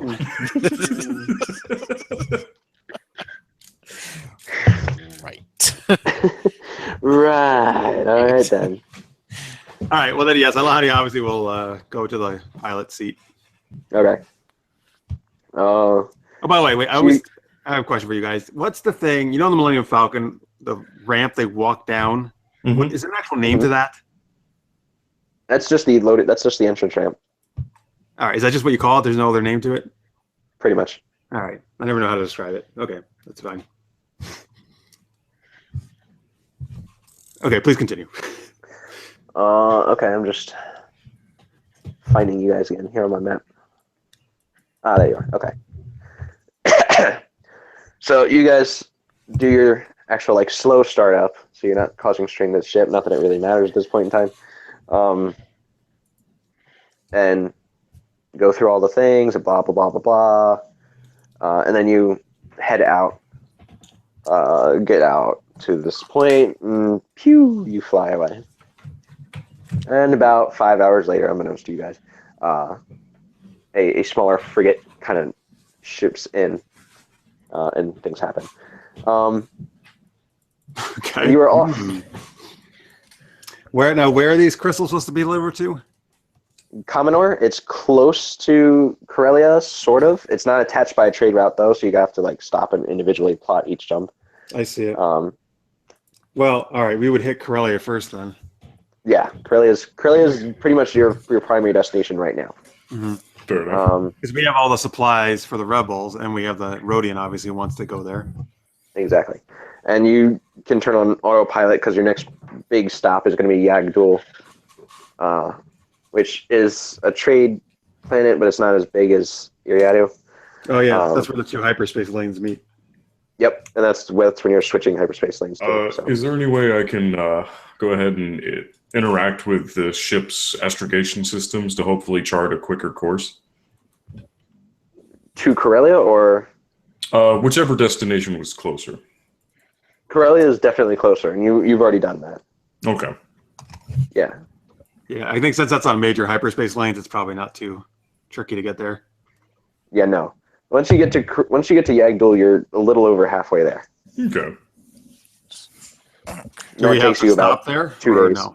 You don't have to. I mean, you have to stop for like the 5 seconds it'll take for you to re-angle, recalculate, and go back out again. Or you can stop for like gas and foodstuffs and stuff. Take a show, you know. Yeah. I would say only if we really need get in some trouble. Yeah, I would say only if we really need to, right? Otherwise, I think I want to get to Corellia. Yep. Yeah. I figured you guys did, so I didn't technically prepare anything for Yagdul, so. Because I assume you guys are just like, we'll just keep going. Yeah. Yeah. Okay, so yeah, you guys get there. You stay long enough to see it's not crowded, it's not busy, but it's active as a trade hub, a smaller trade hub. And then you boost off again. Didn't seem like there was too huge of an Imperial presence there, though, so that was good. Yay for no Imperials. Ting. Well, not no Imperials. There is a very small, like ship-wise in the air. You didn't really see too many Imperial ships and stuff. Like, you did see like the 2 TIE fighter patrols, but they seemed very, very widely spaced. For all that. Then you're going. You pass this place called Hosnian Prime. Absolutely nothing there. And then you get a ping about a week after you have left. Solace. Yeah, thank you. You get a ping that you are finally on final approach to Corellia, and you will arrive in about an hour. Ooh. Neat. in the meantime of those 7 days, roughly every other day, Helena has taught you and Hrindal the various basics of Jedi teaching, starting with the Jedi Code, having you guys memorize that. And she started very basically teaching you specifically, Aayl'ani, because you actually know like how to sense, how to extend, how to basically feel the Force. It would take more time to do stuff like moving things to learn, but I imagine because she's only working with you two about 2 hours at most because she's still recovering, looking better every day, but still recovering. Hrindal, certainly there's more than enough time for him to tutor you in stuff like move or sense. So you could technically have like 8-hour intensive training sessions every day to learn stuff. I would figure that eventually Helena would say to create a training staff, and then I would give the one I had. I would assume she'd break that apart and then create it herself, customize it herself. That's usually what Jedi do. So create things, create it themselves. Take the main components from her. She is not worried about training with lightsabers anywhere near this point. Oh, okay. If anything, if you've ever brought it up with her, she's like, no one's ready for that yet. Hrindal, Okay. you have experience with it. That's great. Your way is too forceful for this point in time. Aayl'ani is not ready. I'm sorry, One day. Aayl'ani. One day in the future, maybe. I'll be One like, day. that sucks. Oh, yeah. I tried. I tried my best. So she does give you like a parts list if you want to build like a mini training saber so you can start wielding it. But she's like, no sparring or anything more than that. Okay. She does also tell you guys towards the end of the trip that she gives you, Aayl'ani, the information on building a lightsaber, where she doesn't actually give you a list of stuff.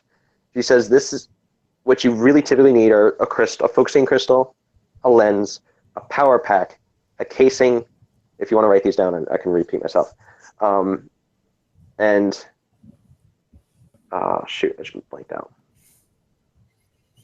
Lens, crystal, casing, Power source. power source. Power source. Oh, and a color crystal. Hmm. Because those two things are typically different.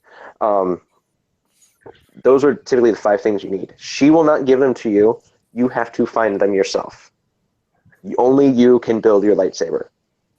That's why every single lightsaber you will ever see is unique, is almost completely unique. I was going to say always unique, but then again, Anakin completely redid his lightsaber based on someone else's. I forget. I think it was Qui-Gon's. And then Luke redid his lightsaber his first lightsaber based almost entirely on Anakin's. Or no, Obi-Wan's. Sorry. Yeah, Actually, I think it was Yoda's lightsaber was what Anakin's was based on. possibly. I know that the color of the lightsaber definitely changes when I it's. know they both had a little scoop thing on one side, which was weird, but All right, so she gave me that. it reflects the master's lightsaber, but it is more unique to the student. Gotcha. And you said she also showed Aayl'ani how to sense the Force? Yeah. So essentially, in the Force powers, you have the sense power for free at this point in time. Is that an actual name of a power? Yeah, it's an actual name of a power. It's the Sense Force Power Tree. Actually, not free. You won't get it for free. You'll get it for a 5 XP discount. Typically, you have to pay 10 because you get a mentor discount. You can get it for 5. Nice. So, it's in a different tree than the one I have, in the force sensitive tree. Yeah, no, that's a talent tree. This one is like an entire tree based entirely on force power.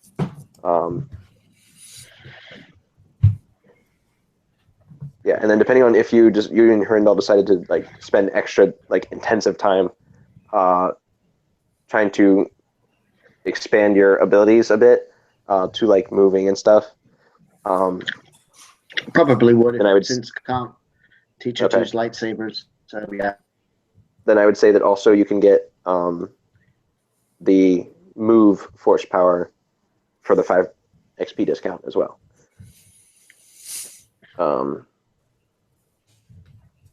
Okay, cool. Yeah.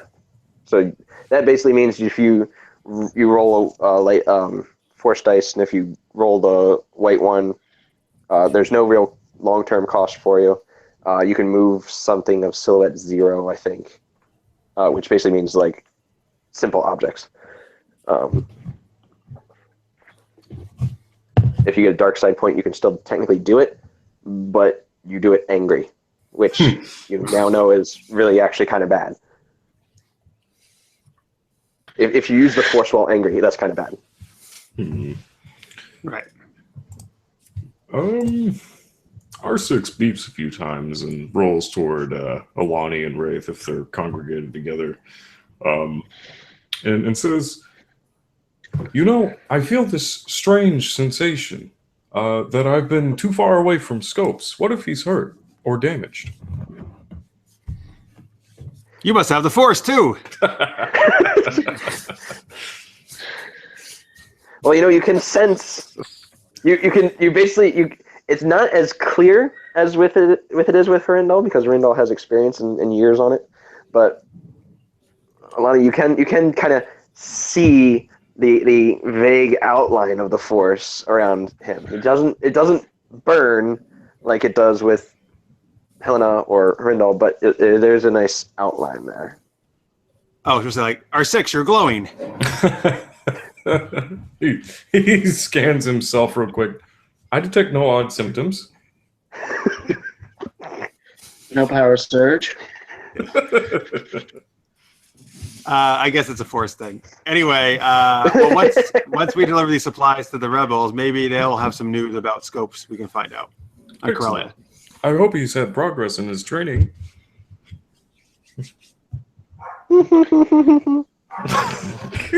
That's what I want to hear. Yeah, that was an evil laugh. He's been upgraded to an assassin droid. No. I could foresee Scopes being like Force, one of the ultimate Scopes is nice. snipers. Yes. He's taken extremely well to building mechanical things. In fact, he's made himself an experimental battle suit. Ooh. We sent him to the front lines. He's actually really good at combating AT-ATs. It makes no sense. He's this 10-ton, 20-story tall mech knocking over AT-ATs like this. I would be perfectly fine if his progeny actually turned out. I know like you would. that. I know you would. Droid Knights, begin now. Come at me, bros. He's also developed a superiority complex. Oh shit. Okay. Hey, look, I was just checking through his files. There's something called Skynet here. He's also had a lot of communications with these guys called the Borg. I don't know. What I don't know what this is. This sounds What wild. is this new program? Resistance is futile? Also, a couple of the workers that worked nearby him have disappeared and then returned in weird circumstances. But they just keep doing their job. It's okay. He refers to them as upgraded. Mm-hmm. Oh no. Yeah. They do seem a lot more lost in their work.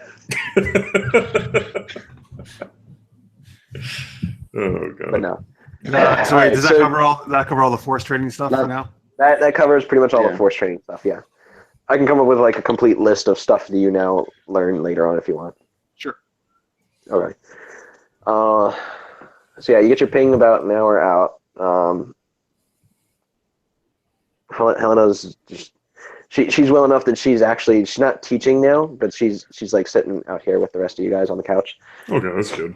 It shows some progress at least Yeah. in her recovery. Yeah. The hole in her stomach is because she's gone.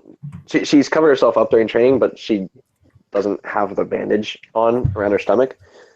Because I got this. So if you asked about it, she'd tell you. She's like, it's because the more in touch with the Force you are, then for her that it just helps her meditate more.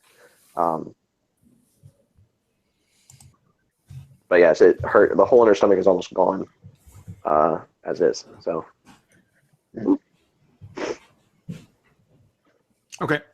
Yeah, really the only thing that's left really is she just seems kind of weak, which makes sense because she keeps doing her healing trances and stuff. The fact that it's taking her 2 weeks to reheal this when in all reality she should be dead or still in the back of the tank is amazing. Praise the Force. Yeah. I do not want that to fall off.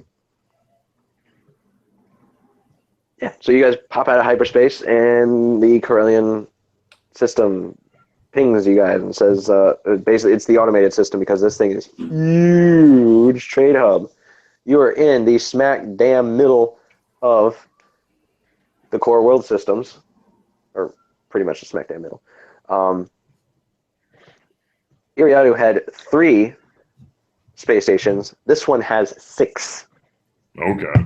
And of those, 4 have various sizes of Imperial ships in construction. The systems, they're more security checks to see who's coming and going throughout the systems, right? And probably but this one, the one you got pinged, is automated and comes from the civilian one. Okay. Does it ask us any information like what we're here for? It's just the automated who are you, what you're here for, blah blah blah blah. Okay. Well, I would like to relay information that we're basically here on vacation. No. What? Okay, first off, hang on. I mean, the computer accepts it. Oh, geez. You still haven't named the ship, by the way.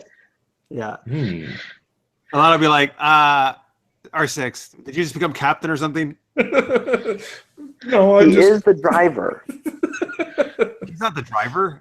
I'm the pilot. I figured that would be the most inconspicuous route, Captain. All right, check with me first, please, before Next time. The ship's name will be Fluffy Bunny 1. I don't really need a name for the ship. All right, if you're watching, folks, give us some suggestions. Oh, yeah, please. We need a good name for the ship. Maybe even Major McKilldozer. You know.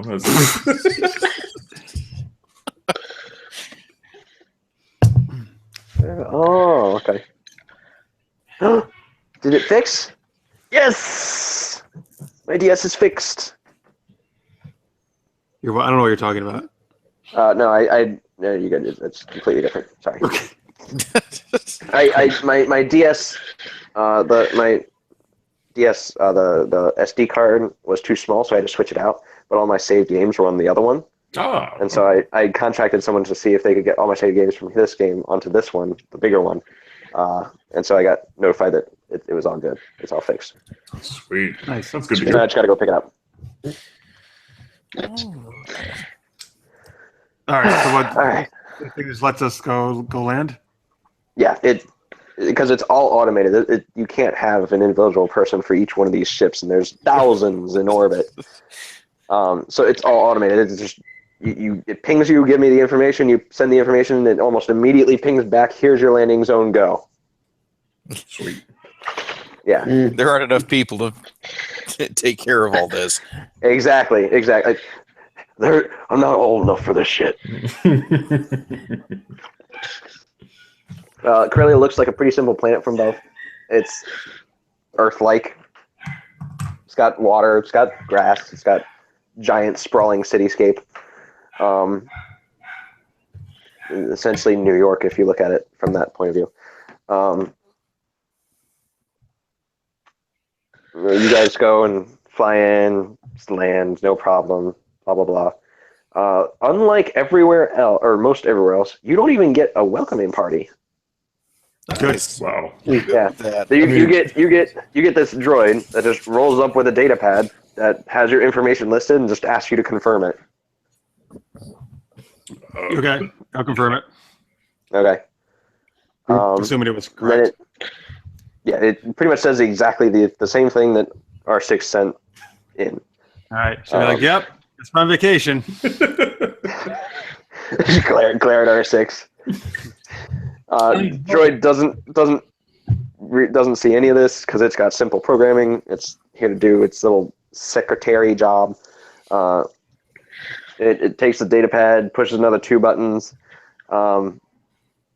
Little pincer reaches into like this little side pouch thing, hands you a pamphlet, and then says in a very mechanical voice, "Shuttles are every 2 hours. Don't be late. You should find it easy enough." And then turns the wheels off. Okay. I assume as in shuttles, they meant like taxi drivers kind of deal. Well, probably shuttles to the surface. You look at the pamphlet, and right there it says shuttle system to surface. Oh, we're on a space station. Okay. Yeah. Yeah, you're not really important enough to go to get a space to get a landing berth down. Sorry, I thought I know we're landing at a space station. Hang on though, is that we have to deliver these supplies? Don't we have to go to the surface? For the rebellion, Yeah. you do. So yeah, see, I wanted to land on the planet then, unless there's something preventing us from doing that, not on the space station. Whenever you see, just so you know, whenever you say that, I always think we're landing on a planet. I don't when we go into a system. Okay. Yeah, next time I'll tell you ahead of time. It's like, no, Is there you're anything landing on a preventing us space from station. going? Is there anything preventing us from landing on the planet? Because like I don't think we can probably carry all this stuff, can we? Isn't it a lot of stuff? No, it's a couple boxes worth. Oh, okay. So a couple crates, actually, I should say. It's not boxes. You could totally get like a hover cart and wheel it out. I mean, nothing's stopping you there. Then taking the shuttle down that way, or you can go down, verify the contacts, and then get them to come up.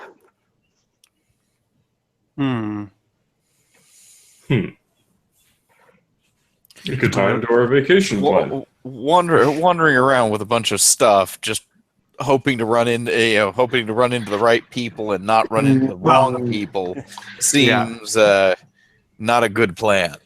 Well, I'm assuming though they told us where to go, right? The rebels. Yeah. But we don't want to get ambushed on the way. Right. Well, yeah. No, I agree. I don't think we should probably take this stuff right now. All right. I mean, Plus, but is don't forget the art as well.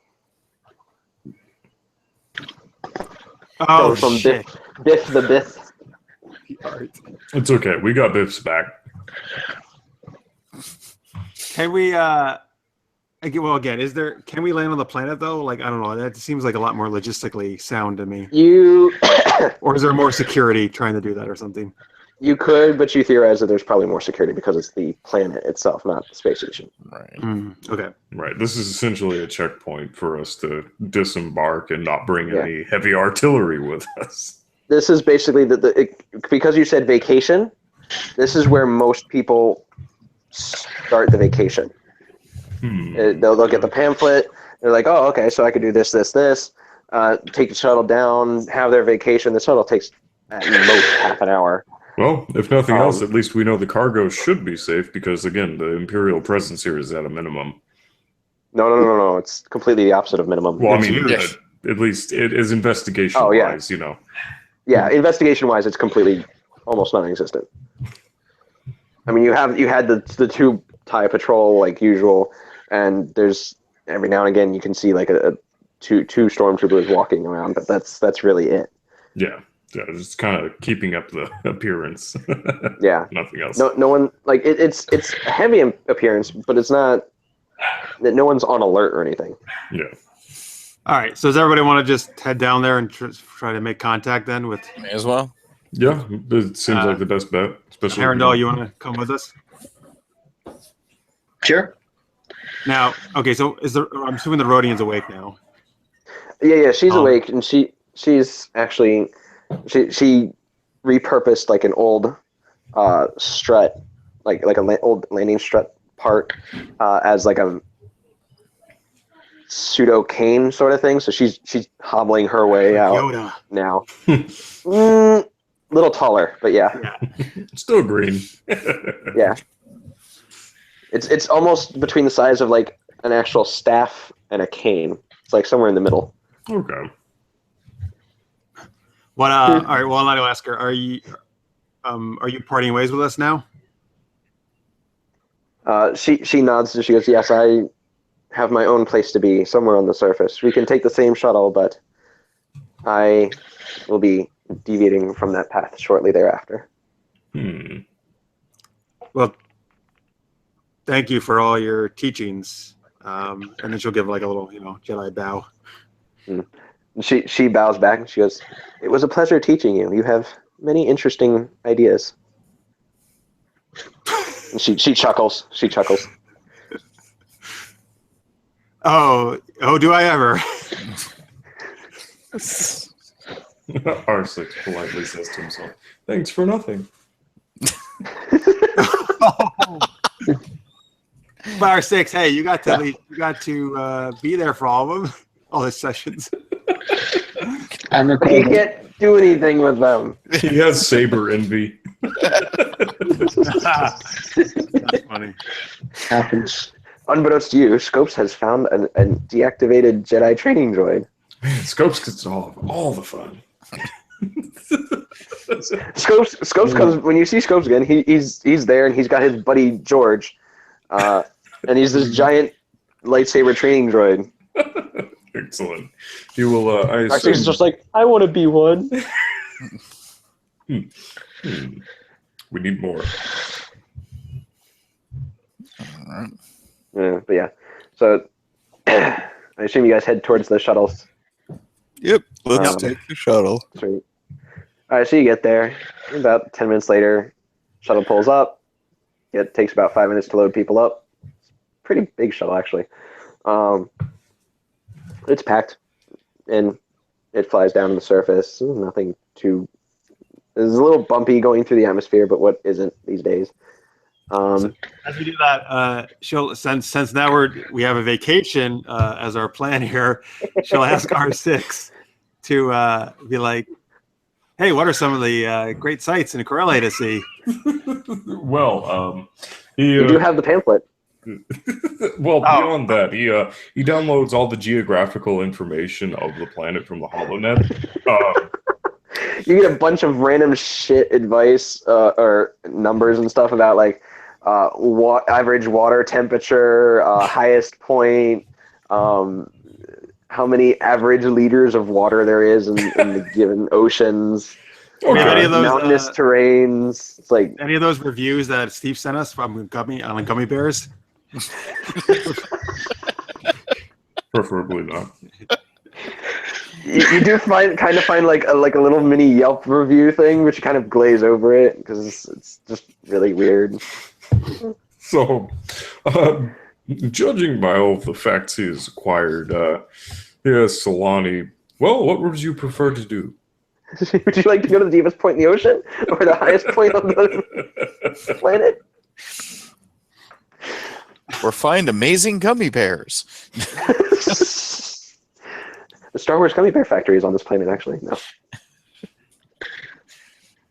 Yeah, what's I don't know. Should I ask them like, "Hey, what's a really great restaurant that's not too pricey?"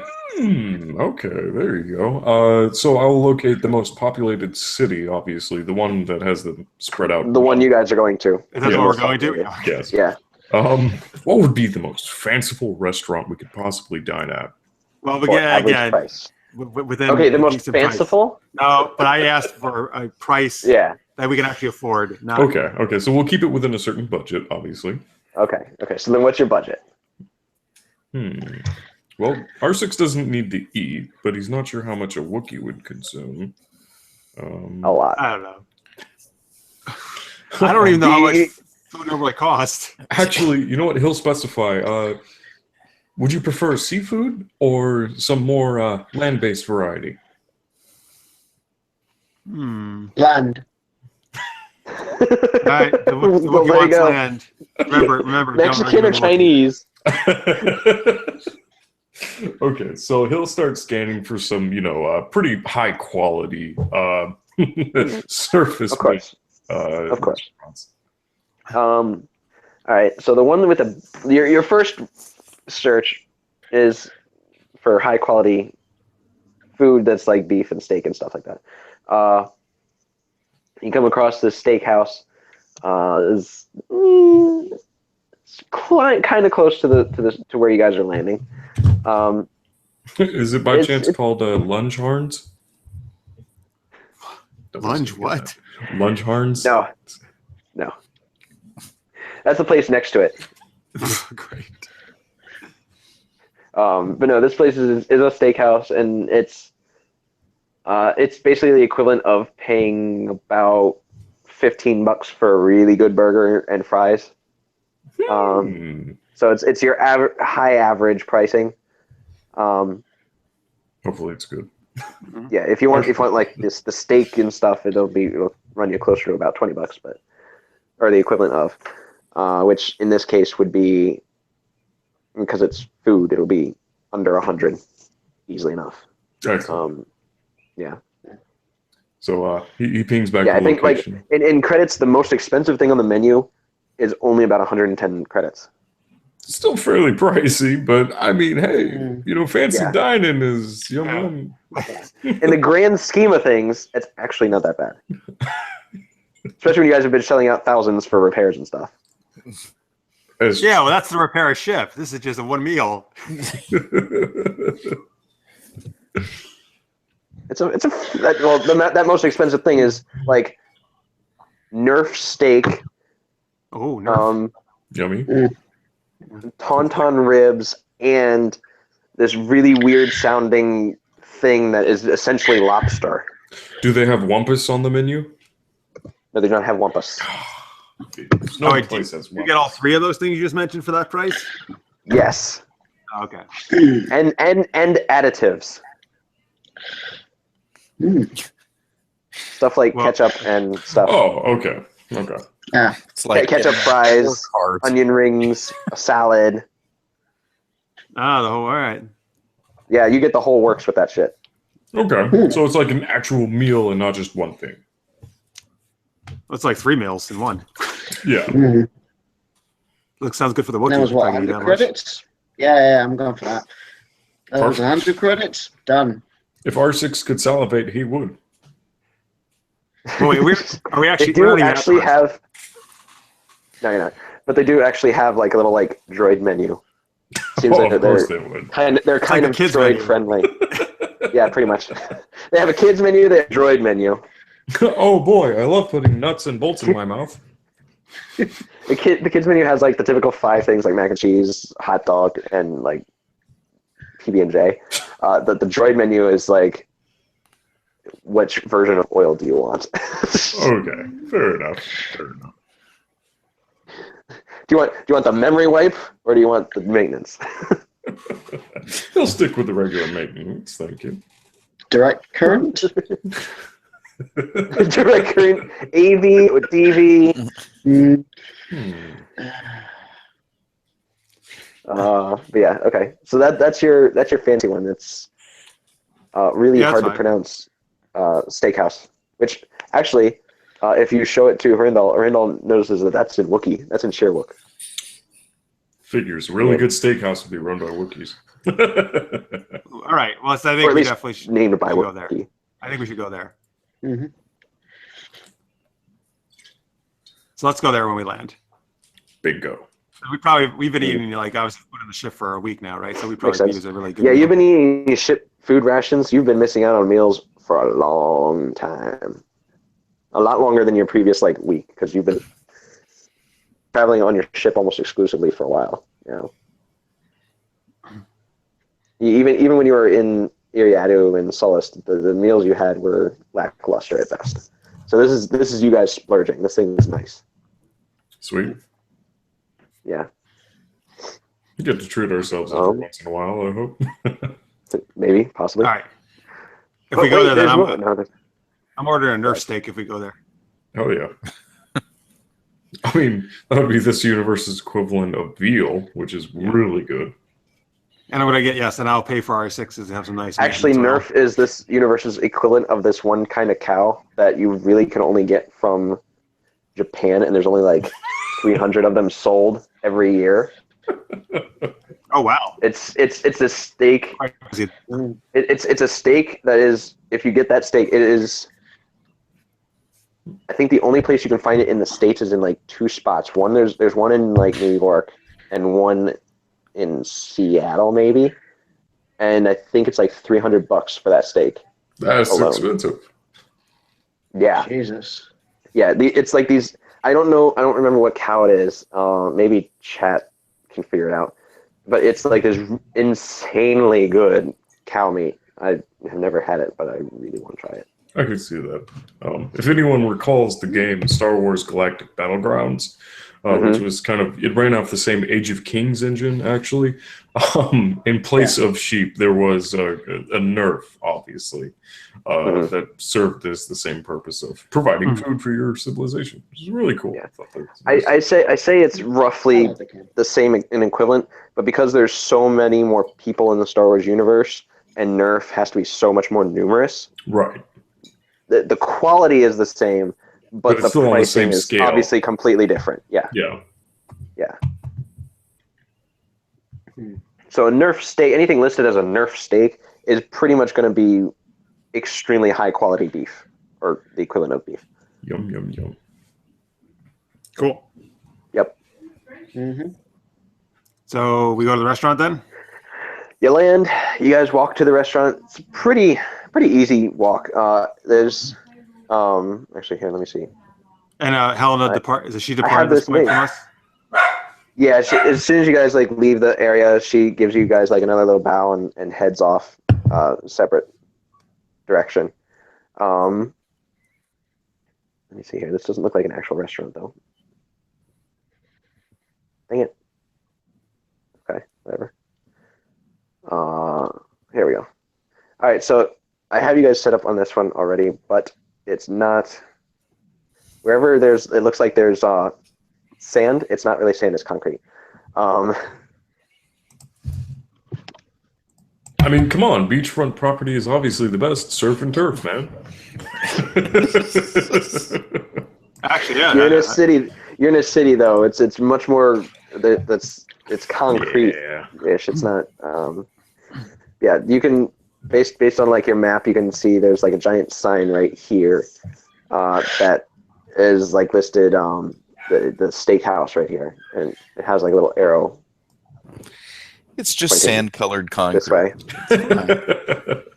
Yeah, it's just Hey, come on, sand-colored people. concrete, guys. It's okay. People paint concrete these days. I mean, come on. Yeah, I don't see why not. All right, I'm just going to Nothing else reveal this whole seen area because before I'm about assuming you guys are tea going to and go clay. in. Yes, we're going in. Okay, there you go. Oh, I went through. In the chat, Thank we you. have actually a first-time viewer. Looks like Kenneth Pauling says, "Hello, guys. How are y'all? We're great. How are you? Sweet. Thank you for Good to watching." see you, Kenneth. Where is my? Oh, there it is. We are in the midst of our Star Wars Edge of the Empire game right here. And we just came from Iriadu, right? Escapes Right. Star Destroyer. And a No. whole fleet of TIE fighters. Oh, that's right. Yeah, we took those guys out. Well, and we just landed on Corellia to deliver our first mission for the rebellion. And some strange paintings. Oh, yeah, Yeah. those damn paintings. Oh, What's you know this? what? I also forgot to ever take a look at them, too. Oh yeah, R6 is the only one that has viewed them yet. And it looked like a monkey throwing paint at a canvas, I think. If I remember. All right. So yeah, I pretty much there's some uncovered. tables. Yeah, I pretty much uncovered all of the bar for you guys. Let's sit here. Leave enough canvases and paint with a monkey, and eventually he'll become Van Gogh. Pretty much. R6, where are you going? Oh, he's perusing the restaurant, obviously Oh, observing okay. his surroundings, seeing who's about. All right, I thought he was sitting at a table by himself. Well, I mean, obviously, he'd want to select a specific seat for him. Well, I no, don't but we're at trust this. those guys having a standoff at the table just south of us. Well, ironically, it looks like there's this guy over here, and he's just eating by himself. He seems kind of lonely. And you have like your bar over here. It looks almost for all intents and purposes exactly like a high-end bar area, bar steakhouse area.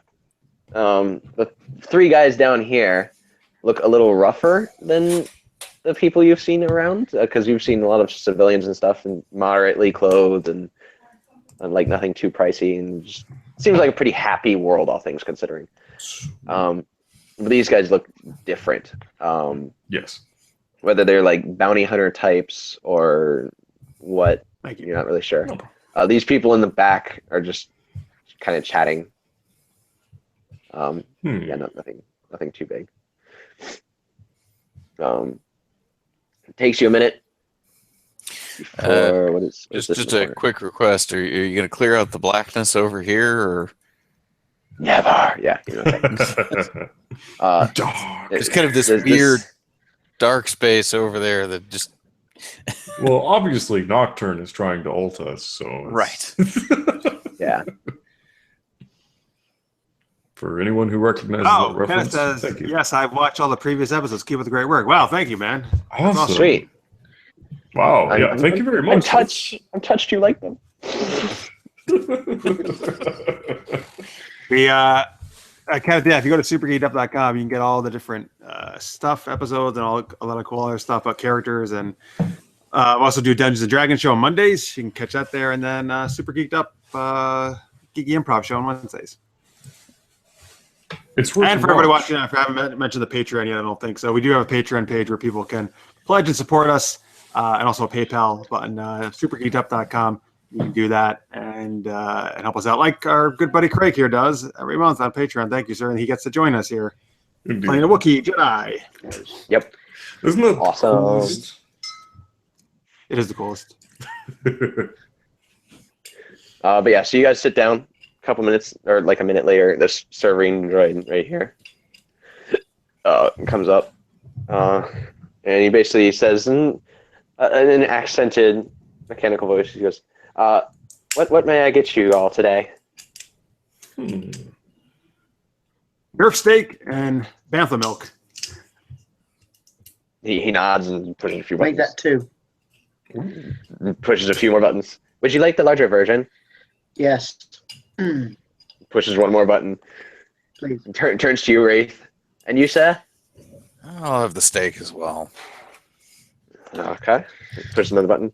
And he turns to R6, speaks in binary. What would you like? Let's see. Are you operating at peak efficiency? 100%. Then a maintenance oil bath, please. Well done, sir. Pushes a few more. He seems much more courteous to you. In the Wait, grand this is scheme a of things. droid, right? Yeah. Which I guess, yeah, technically, Aayl'ani, you understood that whole exchange. Raith kind of understood that whole exchange, and Hrindal's just like, I know you're saying something. It's not about me, so Okay. yeah, exactly. Then the serving droid turns and heads over back here. Bam. I can't wait for a real meal. Mm-hmm. Yeah. What you guys just realized is normally people would repeat the order back to you. The droid did not. Well, he can replay it in his own mind. Yeah. That's all that matters. And it's on a data pad, so it's got to be right now. So yeah, and you guys are waiting. Yeah, A couple minutes later, he brings out the bantha milk for everybody. Raith and Aayl'ani get two like normal sized glasses, and then Hrindal gets this much larger Wookiee-sized glass. Supersized. Yeah. And then he disappears in the back. Supersized version. McDonald's doesn't do that anymore, do they? They don't have supersized, do they, anymore? I don't believe so. No. Sadly. That's all right. It's bad enough I wanted to as get it a is. supersize at one point just for the heck of it. Mm-hmm. Bad enough as it is for doing supersize. Yeah, no kidding. Hey, they mix a sweet tea with Coke. Nobody knows McDonald's is Amazing. bad for you, so we're keeping a secret. No, nobody knows. Must be a secret. Forever. Actually, I'm not sure if I should mention this or not, but they basically set in a homemade burger next to a McDonald's burger. The McDonald's burger sat there for over a month and a half without any sort of rot or mold growing, while as the other one managed to grow a plethora of bacteria and mold. It's crazy. Yeah, Yeah. I don't know what they do to those burgers. I don't care what you do or what you show me, I will still eat McDonald's burgers. Unfortunately, we are not at the McDonald's of Star Wars right now. We are actually in a nice No, you are place. not. Ding. You're at let's see, the equivalent of Place. If this were cheaper, I would say it was an Olive Garden, but Yeah, I would say it's a step up above like a Fridays or Olive Garden, right? I would say. yeah, definitely. yeah. Speaking of, I'm a It's, big fan of Fridays. Thank you, Jeff. Oh, sure. Fridays. Yeah, Fridays is pretty good. I like 99. Has anyone been to Fuddruckers? Yes. Yes. Yes, actually. That's pretty much it's that, but on an upper scale. Oh, okay. Is there a I've never- buffet I've never where you been can there. make your own burger? No. Oh, those are cool. Yeah. Anyway, in the chat, Kenneth says we'll have to take a look at the D&D show. That'd be great. Actually, Nate and I are players in that, and Steve here is our awesome DM. Yep. It's really fun. For that. I rather Even enjoy for the me show. as a viewer, it's really fun. Mondays, 8 p.m. Eastern. Yep. Hashtag senseless, selfless plug right there. Mm-hmm. All right. Okay, so yeah, you guys are waiting a few minutes. The one lonely guy he finishes eating, and another serving droid walks over and he pays his bill, and he heads out this way somewhere. No one really knows. Oh, Kenneth had a good suggestion in the chat, by the way. That's kind of like Outback. Outback is known for their steaks. Oh, yeah. I love Outback. Me and Excellent suggestion, Kenneth. All right, we're at the Star Wars Outback. please. Basically. Me and my wife actually ate there not too long ago. It's phenomenal. Love their I blue know nuggets. there's one. I know there's one downtown. I can go to it. I just can't remember which. I hope the stop I droid got off at. is the droid speaking in Australian. G'day, mate. Right now, what you guys want is 3 Nerf steaks and some buttermilk. Bantha milk, sorry. Crikey! Look at that oven fire. It's really good. Thank you. All this fresh meat thrown right on the barbie. Oh, I just realized is Barbie barbecue? Yes. Yes. Yeah. I don't know why I never put that together. I know that's like the big saying everybody says, but That's okay. We learn something new every day. Exactly. no, I know they're Australian slang. Like Sheila. I learned a lot, actually.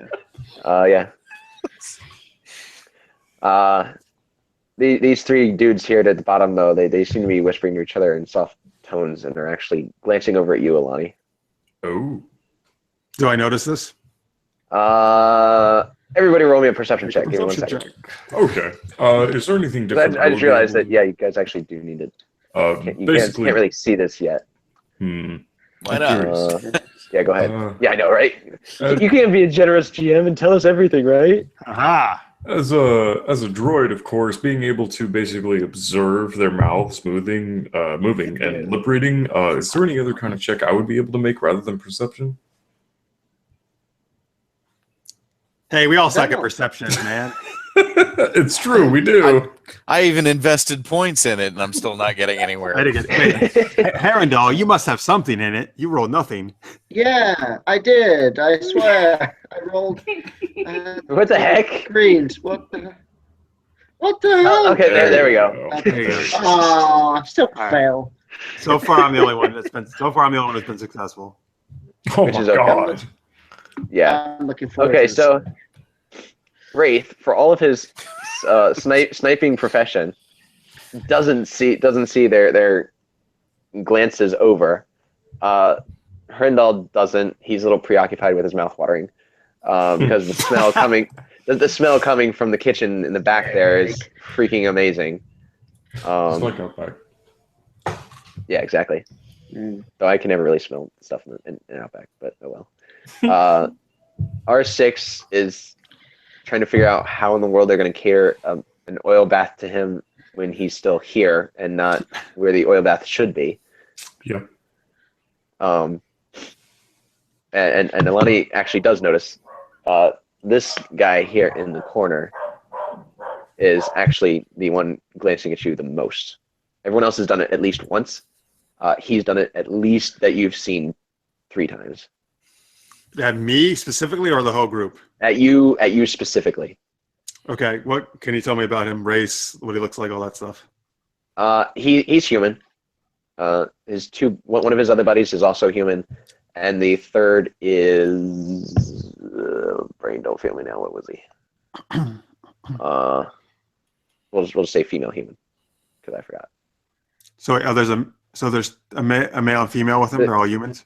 Yeah, the two male humans and then 1 female human. Okay. What kind of a individual does he look like? Does he look like, like he's a smuggler, bounty hunter, maybe, or like he has a blaster on him? If you had to place him, you'd say probably bounty hunter. They're all carrying pistols. Open carry too, which is not odd, but it is interesting to see. So that's why you pick them as bounty hunters, probably. Yeah.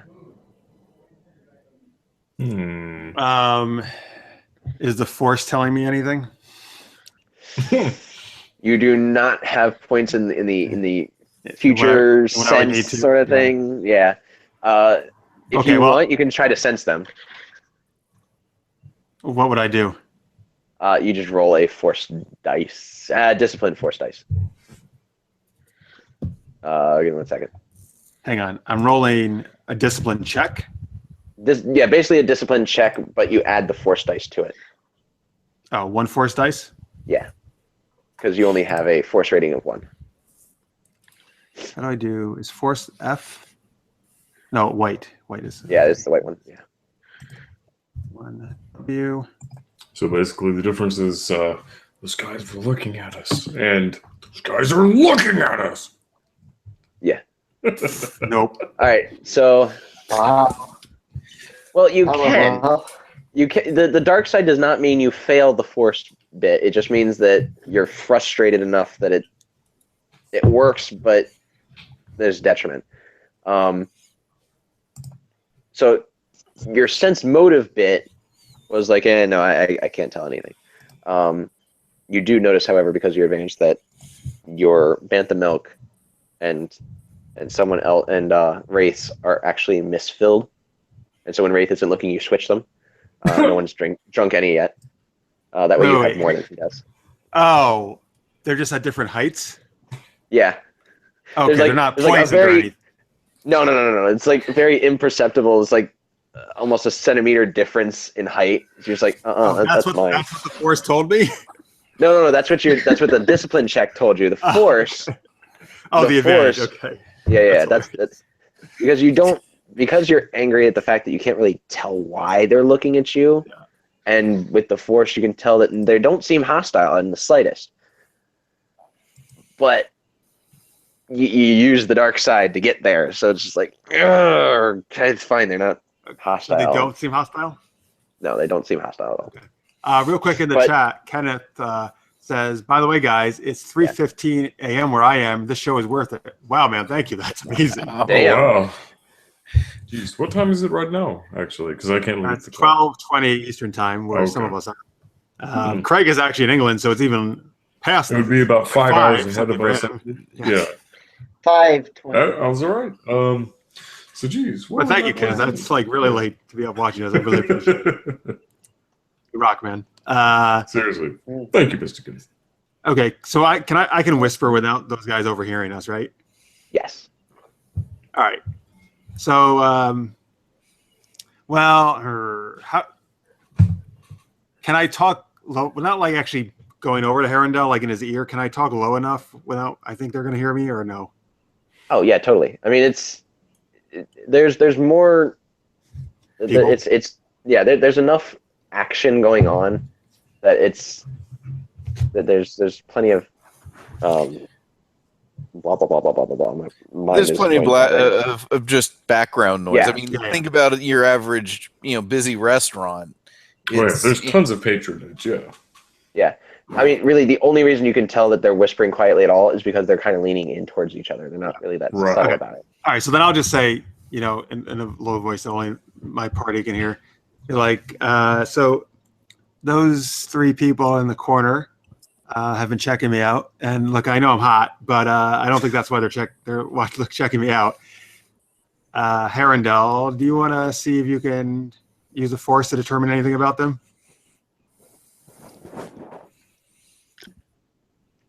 I can try. That's perception and Or is that also discipline for him? is The it same thing I did? Is discipline? it? Tom? No, yeah, it's the same. So discipline It's all and good. what does he have just one for? Oh, look at that. What? Oh, it's in wait, Well, roll the doesn't make green. sense. Yeah, Roll- What do you have for discipline? I did. okay, there we go. There we go. Well, Oh, wow, it gives you would roughly the same thing. Okay. But he got too light. Um, That's better. At least he doesn't get frustrated. Yeah. No, he doesn't get frustrated. He like without even looking, he just like he does a quick glance back just to see.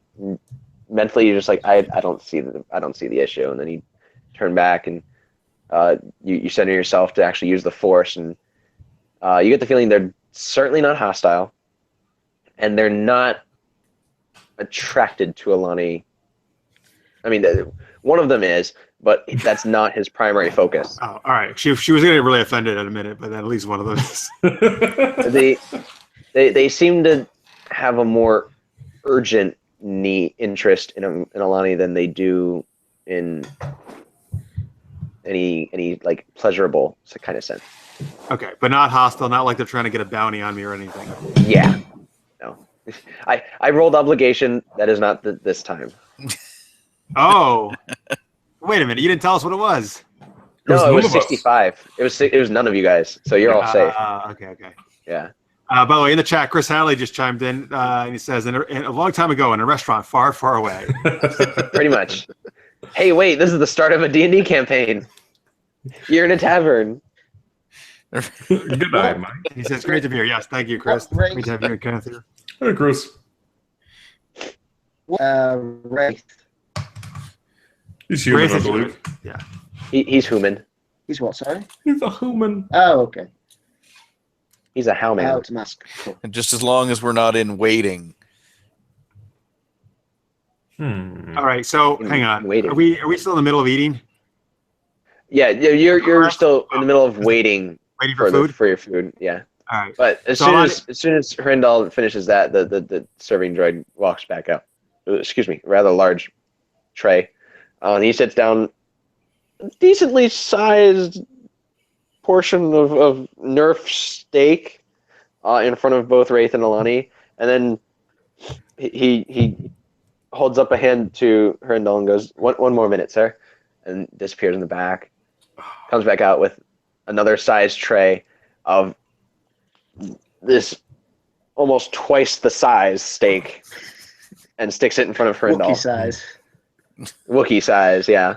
Not gonna lie, I'm so damn hungry right now. I know, actually, too. I mean, I'm I'm not actually gonna lie, thinking about, I am like, as well. Hungry. yeah, I was like, okay, it's after midnight. Shit, the only thing opens is Denny's. Okay, wait, let me make this a little bit better for you Taco guys. Bell. Oh yeah. Oh, God, no. And Tell Hardee's. me how some stories like that gummy bears you sent us. Dude, I love Taco Bell. Taco Bell's awesome. No. I've never eaten a Taco Bell and I never will. You tried their grillers.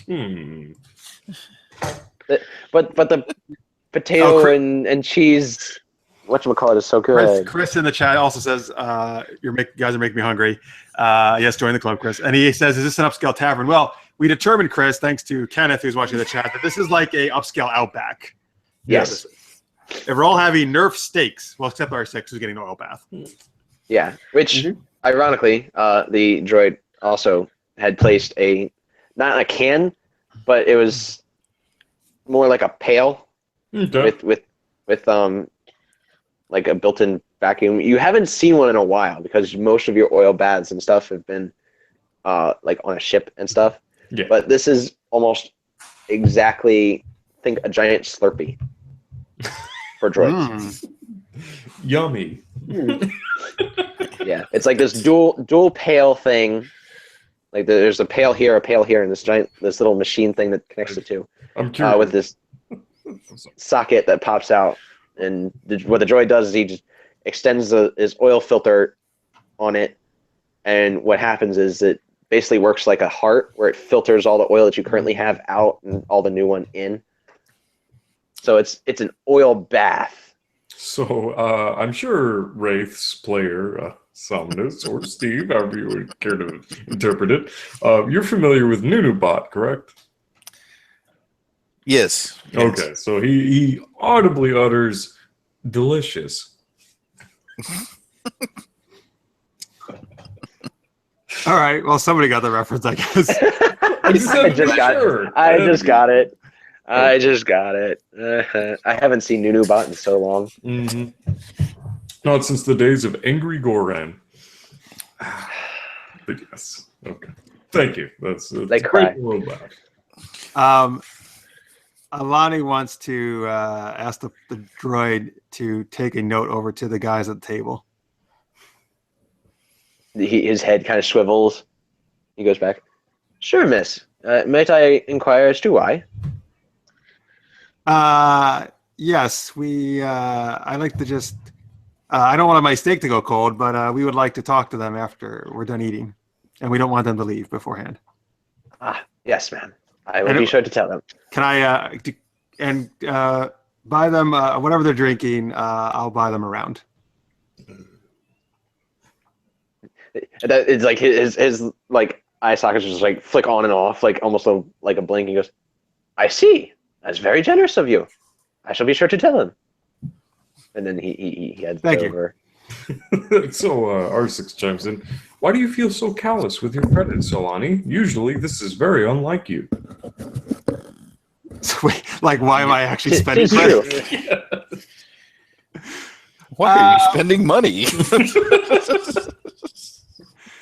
Well, that's true, R6. But why not make a good first impression, right? This is very true. Whom with?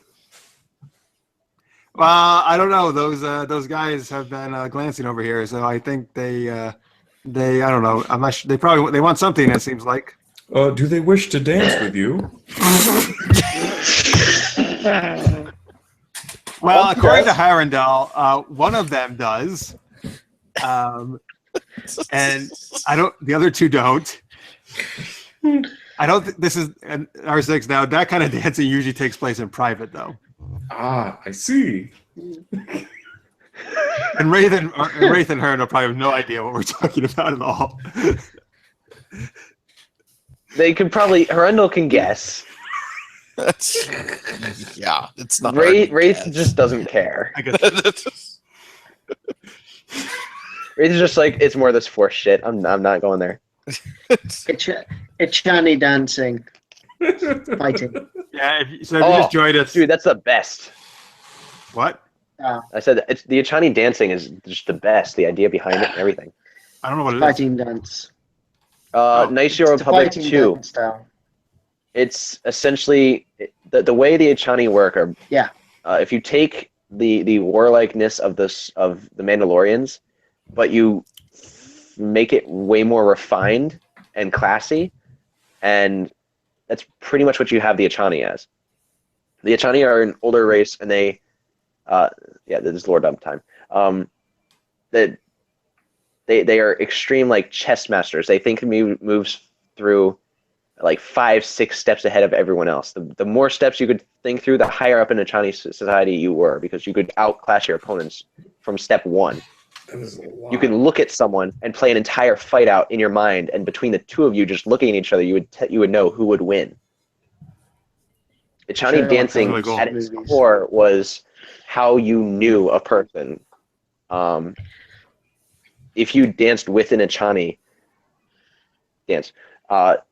essentially Yes. they knew parts of your heart.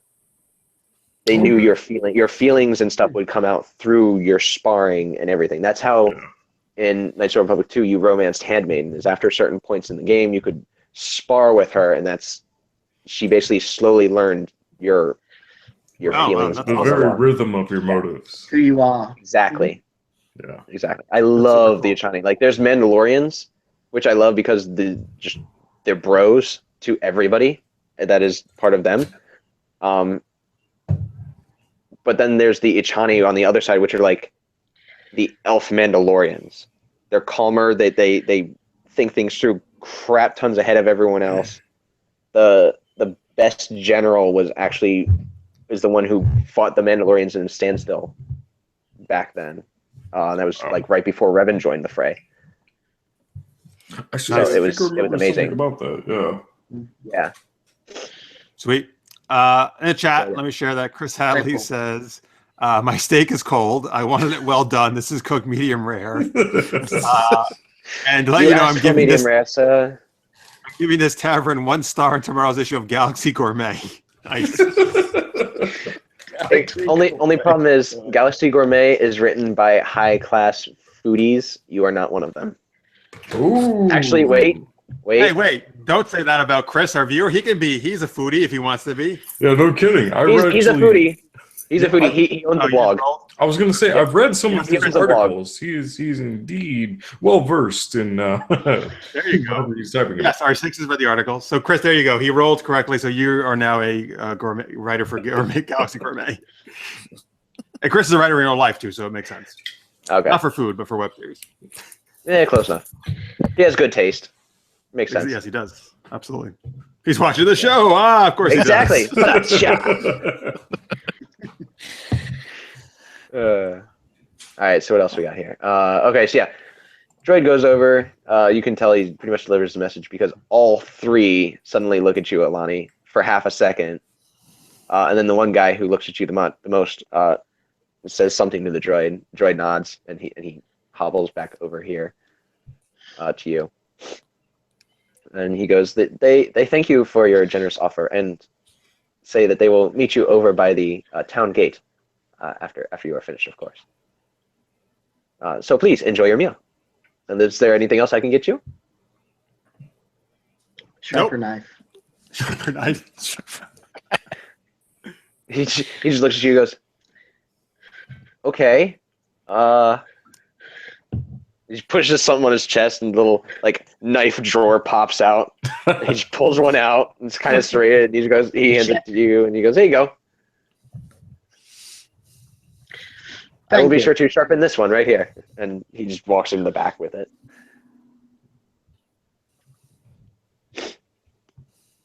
All right. Well, she's going to dig in then. And we did. Yeah. And then shortly after you guys dig in, these 3 all disappear. Goodbye. Yeah, they all leave. So we're not worried about that group. Yeah, if anything, it seems like they need our help more than they just want to. Well, Raith, see, you don't have the Force. Our 6 and he's mighty, don't worry, mighty proud about that. Let's just all agree that Raith having the Force would not be in everyone's best interest. I don't know. By my calculations, that would indeed most end disastrous. What were your instructions when coming to Corellia to meet with the rebellion? GM, what were our instructions? I mean, if nothing else, I remember we were supposed to meet a specific location to basically dump off the supplies they needed. Yeah, I don't know if we ever found out a certain person though or anything, but yeah. Okay. Was it just a location? Well, Tom? Oh wait, yeah, what? Yeah, it was just a simple location. All right, so we tell her and all that. And we tell Raith the Force seemed to indicate they were not a threat. So before maybe shoot them through the head, we can have this nice chat with them.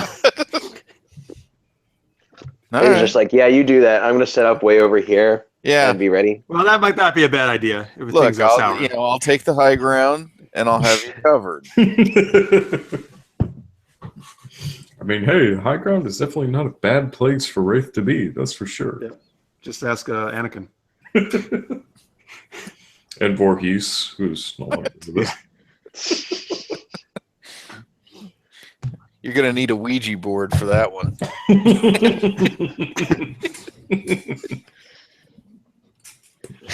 Actually, I'll move this guy over here. Okay. So you guys, you pretty much just finished. R6, you have a new batch of oil. You're feeling wonderful right now. Oh, Now, I'm does that- all kinds of lubricated, baby. Now, that was just going inside of him, right? Yeah, Not- yeah. It's not an actual oil bath because that actually like oils the outside joints and everything. This is it's basically oil change. It's called an oil bath, but Can I sense any difference in his aura through the force now that he's got an oil change? no, not really. No. It looks roughly the same. The R6 N8 that you still love. Yeah. Same old, same old. And the only reason I have you not rolling for that is because you guys have been together for so long, you pretty much know him already. Yeah, definitely. Hang on. So Chris, sorry, I hope maybe this will become a trend. Maybe we can put this up on our website. Chris has given us a review as the Galaxy Gourmet for this establishment. Needless to say, the force was not strong in this tavern. The food was undercooked, the service was atrocious, and the atmosphere was duller than Darth Vader's last birthday party. Damn. That is hard. Wow. That's, yeah. In a universe where the galaxy isn't ruled by the Imperium, I would say that is the most excellent review I've ever heard. Right, it probably is the Imperials who control this magazine review. I bet you yeah. This article is written by a certain commander in the Imperial Army. All right, well, whose did name we shall enjoy not be our, mentioned because that birthday party that he went to might actually be his death. did we enjoy the food? Oh, you good. thoroughly enjoyed compared to what you've been eating. Oh my gosh, was it the best food you've ever had? The steak was cooked to perfection. The French fries or what have you were just beautiful. Was there something semblance to a bloomin' onion? There was. Oh, then it was perfect. There was. In fact, as you guys get up to leave, the chick behind the counter, who really hasn't been doing much besides just prepping drinks and stuff, yeah, her. She basically yells out to you, "Y'all come back now, you hear?" Sure will. That was delicious. I know. My husband makes them. Great there on the barbie, I'll tell you what. Alrighty. Perfect. Oh, what world are you from? I can't place that accent. Some backwater world, hun. You won't know it. It's okay. Indeed. Was it a penal colony? Before the Empire? Yes, it has. Well, Not anymore, though. Empire's glorious, I tell you what.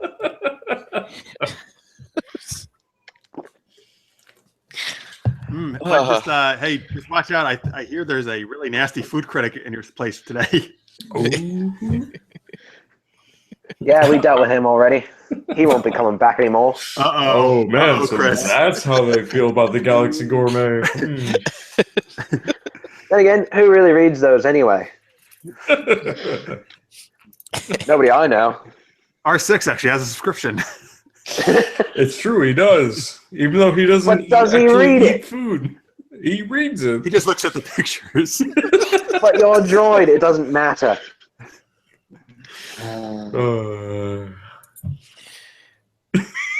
We still get our customers. We're good.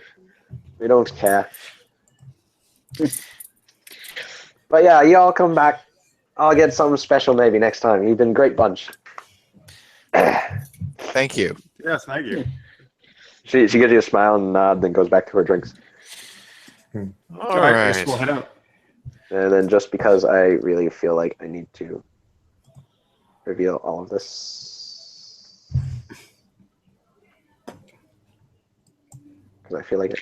So are we going to the town gate that they were referring to? Or? Okay. Yeah, I said let's go check them out. And then Raith, are you gonna like take a position up? I'm going to, stealthily move through the area, taking a look, find a good vantage point, set up, Okay. just in Yeah, case. you go down an alleyway-ish sort of thing. There's like a little ladder that goes up to the top of the building. Do you want me It's to only roll like 5 stealth? stories. I'll need you to roll 2 things actually, Okay. because actually this guy's not over here. He will be hiding over there. It sounds as though someone may be trying to watch out for snipers. Oh my! Yeah? Go ahead and roll me a stealth Okay. just to see. Oops. Let me know when you're ready. Yeah, it's good. Oh, no holy one's- crap! That is an enormous amount of advantage. No Well, one's there's nothing actively looking for you. Oh, so he didn't roll Um, against anything. Okay, good. No, it's just that was just like his stealth roll to be stealthy. I have a few advantages. Mhm. And then go ahead and roll a perception. What the hell? Wow, triumph. Fail, but triumph. Triumph. Yeah, but there's 4 fails. So it means it. No, 3. No, but No, the there's triumph 4. is a six. I came hate this dice thing. It makes no sense. It's like, No, okay, so the something insanely the good is Triumph eliminated 1. That's it why. eliminated 1. Yeah, so that means technically the success is nil. But No, something but- insanely good happens. Yeah, it's like, what do you do in that situation? Because Exactly. you're faced with a whole fuck ton of. Well, I fails. guess what is it like? Maybe he didn't succeed on what you're checking, but something else good happened. I don't know. Give me a second. I'll figure it out. It doesn't apply to you guys, so we can skip to you guys real quick. I didn't tell you. I don't know if this, Tom. I don't know if this affects what happened in the tavern at all or the restaurant. Okay. But on the Force Emergent tree, I did take Indistinguishable, which says it upgrades difficulty of checks to identify my character. I don't know Okay. if that would have affected them knowing, or if they even do know who I am or not. It would, but at this point in time, that's okay. Because I mean, if it's not having any negative impact, then I would say who cares. no, yeah, it's not really having any negative impact at all. Because really, that's to be sure that no one else is. That's like if you're actually being stealthy and stuff. This right here is that they knew who to look for to begin with. I'm moving right back. Sure. Okay. So you guys can move over to the gate. I gave you guys a nice little viewing corridor there. Oh, hang on. Let's see. Is it? Oh, it's over to the right. Yeah.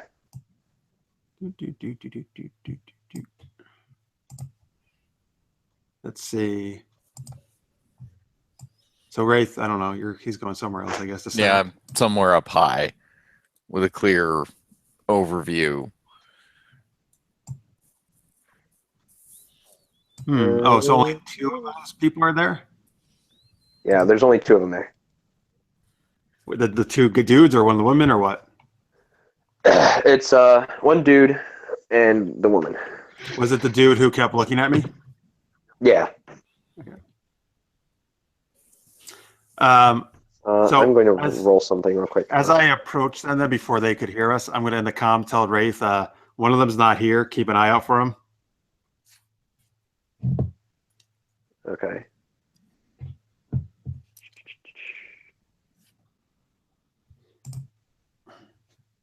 And where's my roll button? There's my roll button. Oh, interesting. Interesting.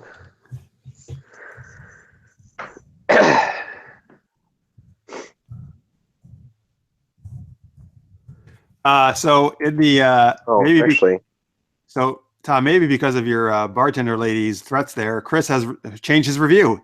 It says, well, this tavern has only been open for a short time. I report that the drinks were glorious and among the best you'll find in the entire galaxy. Of course. The selection of soft drinks and alcohol beverages, for lack of a better term, out of this world. Oh, there you go. You changed a 1 star to like a 5-star review. Well, okay, so the food was 1 star, the drinks were 5 star. That was good. This is average about 3 stars. That's pretty good.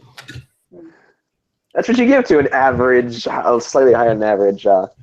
Yes, it was excellent panther milk. Outback. Nate, we're over to the right, way to the right if you want to move over there. R6 moves as well because he feels lonely.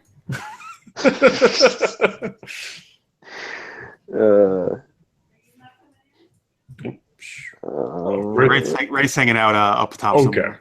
makes sense. My God, what is that giant being right there? What the hell is that? That looks like a giant loading droid, by 2-legged loading droid with a giant crane in the middle. I say loading droid. It's big enough for 1 person in the cockpit. But basically, he just walks over top of a container, claw drops, picks it up, and he just keeps walking.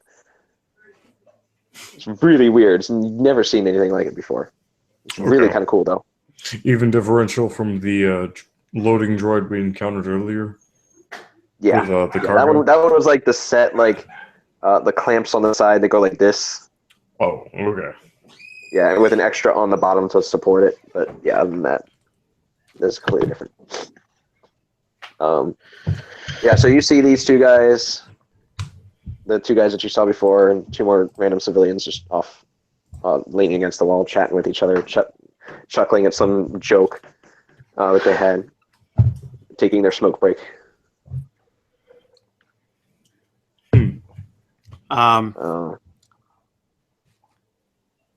Before we go all the way up to them, I want to kind of just do the comm check with Raith. Like, does everything look okay to him from his vantage point?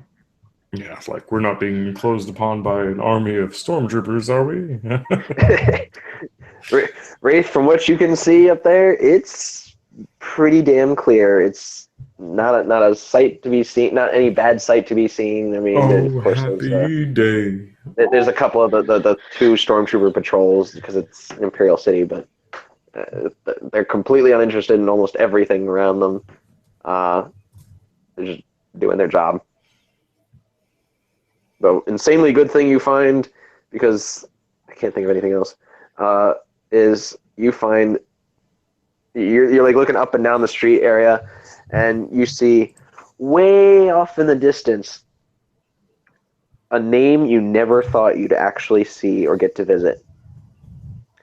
It's the name of a gun store that does custom weapons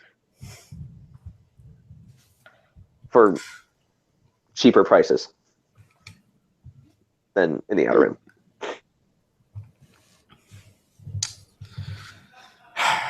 Hey, Steve, are you still there? Yeah, I'm here. See it? Sorry, Okay. it looks I accidentally must have bumped the mute button on my. Oh, okay. I was going to say, I hadn't heard you in a while. I'm like, you're looking. He's being very stealthy. Yes, I'm very stealthy. Yeah, so I'm definitely going to have to pay a visit to that place. oh yeah, I figured as much. Unfortunately, I'm nowhere near the budget for the credits I was going to need for the gun I want, but that's Well, maybe after a couple, we deliver maybe a couple down of these. payment. Maybe you could set up like the monthly payment system plan. Yeah, But yeah, so that everything seems peachy to you. Yeah, to let them know. I've got clear sight lines. I don't see anything out of the ordinary. Some stormtrooper patrols, but they're not paying attention to anything in particular. Exactly. Yeah. They're several streets over. Right, like, Yeah. they're there in case anything happens. Still no sight of the third, and of course I'm checking back over my shoulder just to see if anybody's trying to come up onto the roof where I am. Okay. All right. Well, then Aayl'ani will come and kind of motion, Herondel and R6 to, come up with her. Please. R6 happily Okay. wheels along. Just for your visual reference, there, Steve. The roof looks like a typical roof on like an American building. Yeah. Oh no, the Wookiee's crushing one of those guys. No, it's okay. That's my seat. Here, I'll just make these guys. As you guys walk over, they kind of see. Fist fight? What are they doing? No, they're Karate taking a match? smoke break. They're taking a smoke break.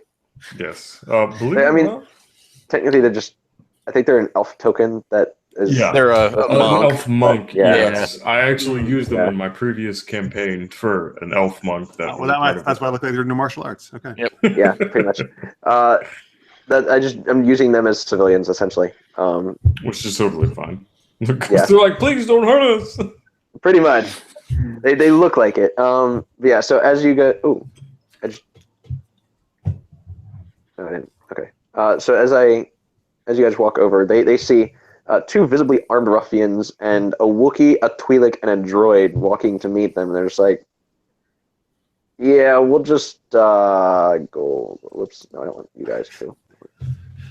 R6, We're just gonna disappear back over here. R6 tells them, farewell, organics. They don't even make any notions that they heard you. They're just like, we're getting out of here because something bad might happen.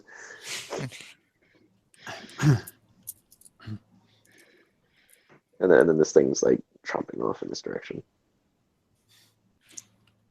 A long time ago. So yeah, it's just you guys. All right. I guess Aayl'ani will say, greetings. Is there something you wanted to chat with us about? The dude kind of looks at his partner and he goes, "Yeah, you got the shipment?"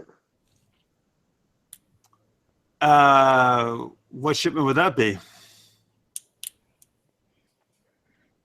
Oh, come on, don't play dumb with me. And he kind of like, he moves like his jacket a bit, and you see a very small pin with the rebel symbol in it. But he's looking like really scared all around, just to be on the safe side. R6 Wraith, are you looking through your gun sights or what? Are you just Me? watching from the ceiling? Yeah, you. Oh yeah, no, I'll be watching through the scope, and periodically, like I said, take a look back because I know there's a third guy missing. I don't know Right. where he is, but I'm not just going to be so focused on them gotcha. as to not keep an eye on my surroundings. I gotcha. Yeah, he flashes it and then covers it and goes. So you do have the shipment, right? Okay, again, out of character. So they did not tell us anything about who we would be meeting, right? They said you would be meeting a rebellion cell there to deliver, but they did not tell you who. Did they? They didn't give us like a pass phrase or something.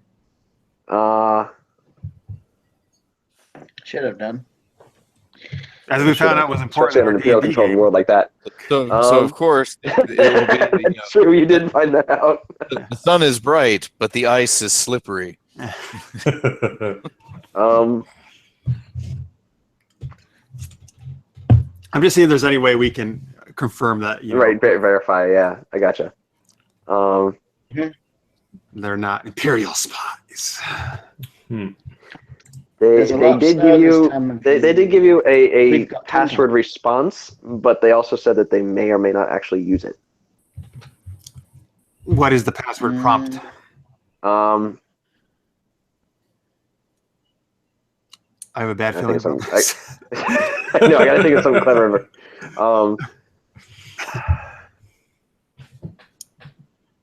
That food was great, wasn't it? Okay, I'll say like that. Yeah, that food was great, wasn't it? Wait, what am I supposed to be expecting as a response? You're supposed to. If everything is Gucci, you're supposed to be expecting. It was the best Nerf I've ever had. If everything is not Gucci, then you should be expecting. I am totally going to write a bad review about that. The Galaxy Gourmet, of course. Yeah, pretty much. Yeah, of course. Okay. What you hear is neither. you hear it was okay, but the drinks were horrendous. That is completely bass-ackwards. Yes, Of what according we to the expected. reviewer.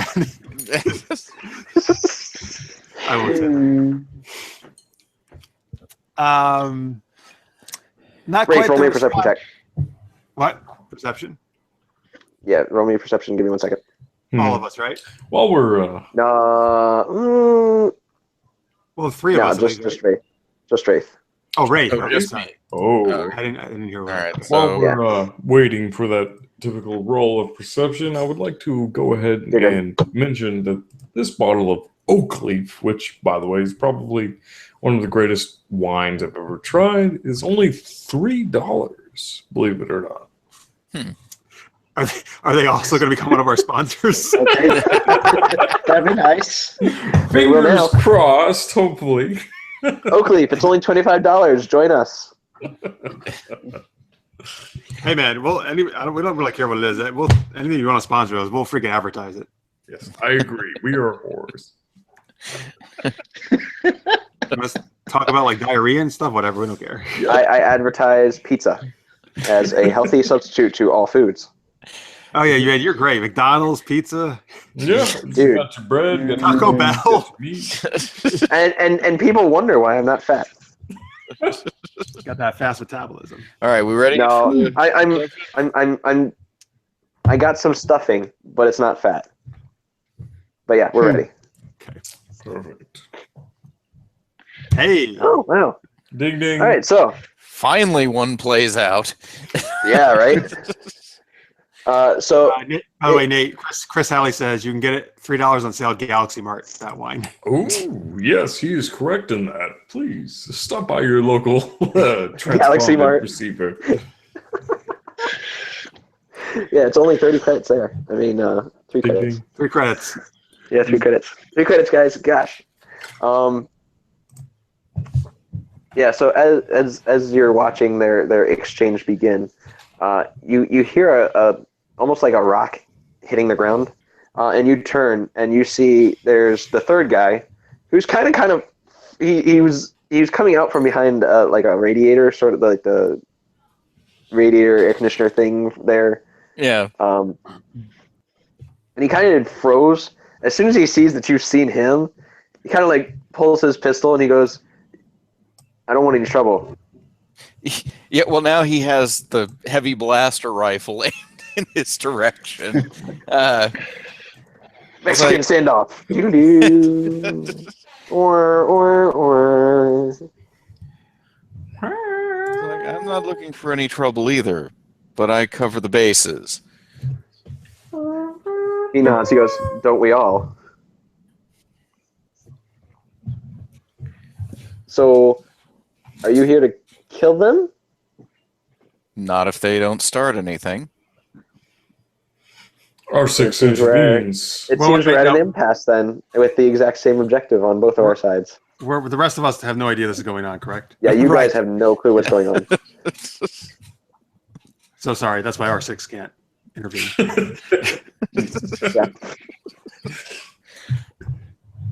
Yeah, he's still pointing his blaster, but it seems like he pretty much you guys are on the same side with the exact same objective. Right. Whoever starts it is going to finish the other one. Obviously. But before anything sparks between the two groups, R6 We skip back to Aayl'ani. intervenes. Right. By the way, So- Lydia Montagne just joined us in the chat. Thank you, Lydia, for Ooh. watching. Welcome aboard. Nice. Okay, sorry. Yes, we're back to us now. Is that what you said? Yeah, you're back to us. You guys just got the really weird third answer that you weren't actually told about. I'm gonna say that's not quite the response I was looking for. He shrugs. He goes, "We came up with it on the fly. We're not writers." Apparently not. I don't know. I'm not sure what the hell you are. Certainly not Galaxy Gourmet chefs, that's for sure. Well, who is? He, the woman kind of just like she lowers her voice even more, and she like leans over. And she goes, "Okay, look, we are with the rebellion. the third one we came up with on the fly because no one remembered the third option. She glares at the first guy. And that was, it's okay, but we have bad things happening right now. So do you have the shipment? Like, Hang on. There was a third passphrase option? Apparently, they had come up with a third passphrase option that they figured people would be able to read between the lines of enough to get it, but they didn't put it through to the Rebellion High Command yet, or if they did, the Rebellion High Command didn't update you on that. Okay. Well, so I'll whisper back. If this is the best rebels have, they're in a lot of trouble. Yeah, no kidding. Did you see the second Death Star? Duh, we're in trouble. Well, no, that got blown up. Yeah, it did. By the way, It do you know doesn't stop the Luke Empire? Skywalker? Sorry. Say what? I was saying, by the way, do you know Luke Skywalker? Sorry. I'm just gonna keep asking every rebel that. She just looks at you weird. She goes, "The kid who blew up the first Death Star? So they Supposedly? No, I don't know. Why? Does he have something to do with this?" Oh God, we got like the Three Stooges here of freaking the rebels. you said there was a problem. What's the problem? That's where the first guy picks up, and he kind of matches her voice, and he goes, "So, we've been here a while, but we found out that the Empire base here is, how to put it,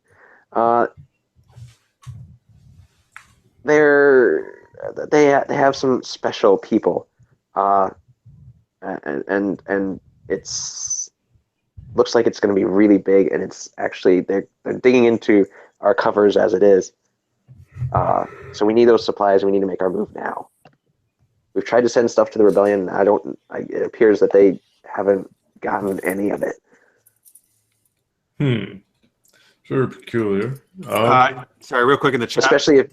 Especially if you're the one that they told us about that would deliver the shipment.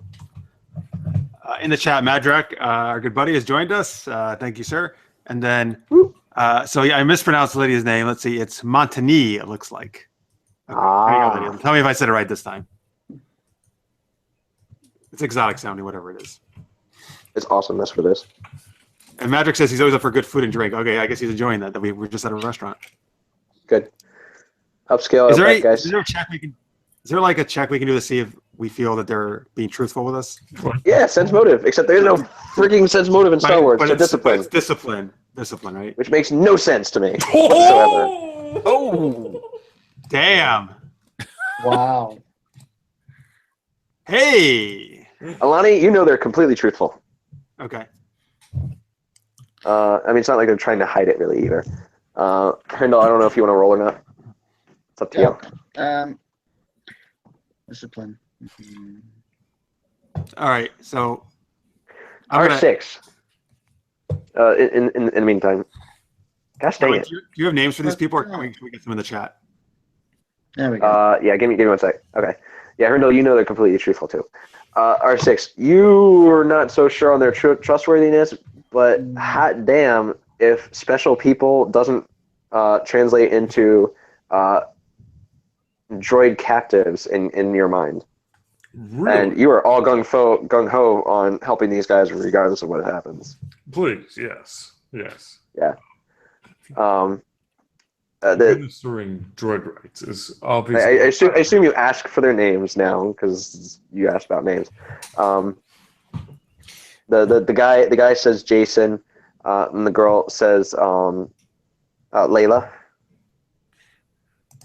Kind of like Leyline, but Layla. Okay. over my comm. So I've got the third. How's it going down there?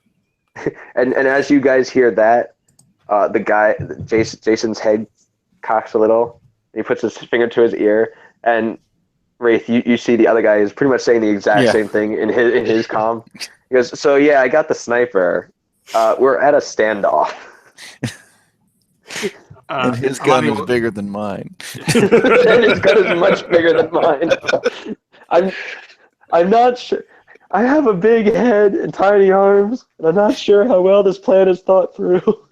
Not very well at all. Aayl'ani will say back to Raith, yeah, it's going great. We have the linchpin to the whole rebellion right here. Fantastic. These two are real sharp. All right. Jason just glares at you. He goes, "It's not our fault you guys didn't get the memo." Well, it's not All our right. fault either. Fine. We believe you. Yes, we have your supplies. Okay. All right.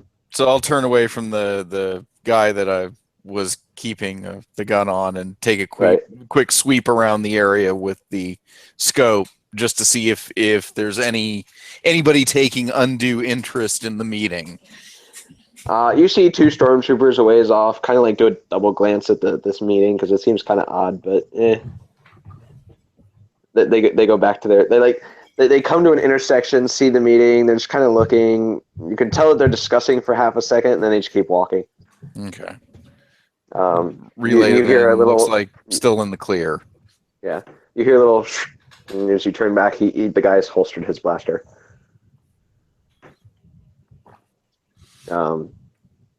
He's just like standing back there. He's just keeping an eye with you. Motion him up. You'll get a better view from over there. He nods. He goes, "Yeah, but this way I can watch the back better too." Yeah. The first guy says, "Okay, so," or Jason pulls out a data pad and he's like pushing a few buttons. He goes, "Okay, so here's the base, here's our safe house, and here's the drop off point. If you could, I don't know, somehow just get the supplies there, we'll take care of it and then meet up later and hopefully discuss how to get this base and stuff." And he hands the data pad to you. To Aayl'ani? Yeah. Okay, she'll take it. Okay. Seems pretty straightforward. What is their deal? Is they want to attack an Imperial base? Is that what they told us? Liberate the Imperial base, but yes.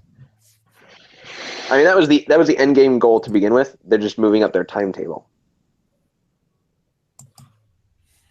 Their end game goal was to blow this installation up so that they could, like, as more Imperial destabilization acts. Oh no! I know. We just lost Nate, who was sharing his great. Lost Nate. Well, hopefully he'll come back momentarily. Now you can look at our faces. Yuck. Just kidding. I just told people in the chat that earlier, for people who joined us, we watched the famous porn It's a Tramp. And Madrick says, "Oh my God, I missed it." Rewinds, pause, play, rewinds. Yes, it's worth going back for that, sir. It was a good one. Yeah. Somehow. Hey, look, there's Raith. Raith is coming around the corner. I'm just sitting up on the roof. Yeah.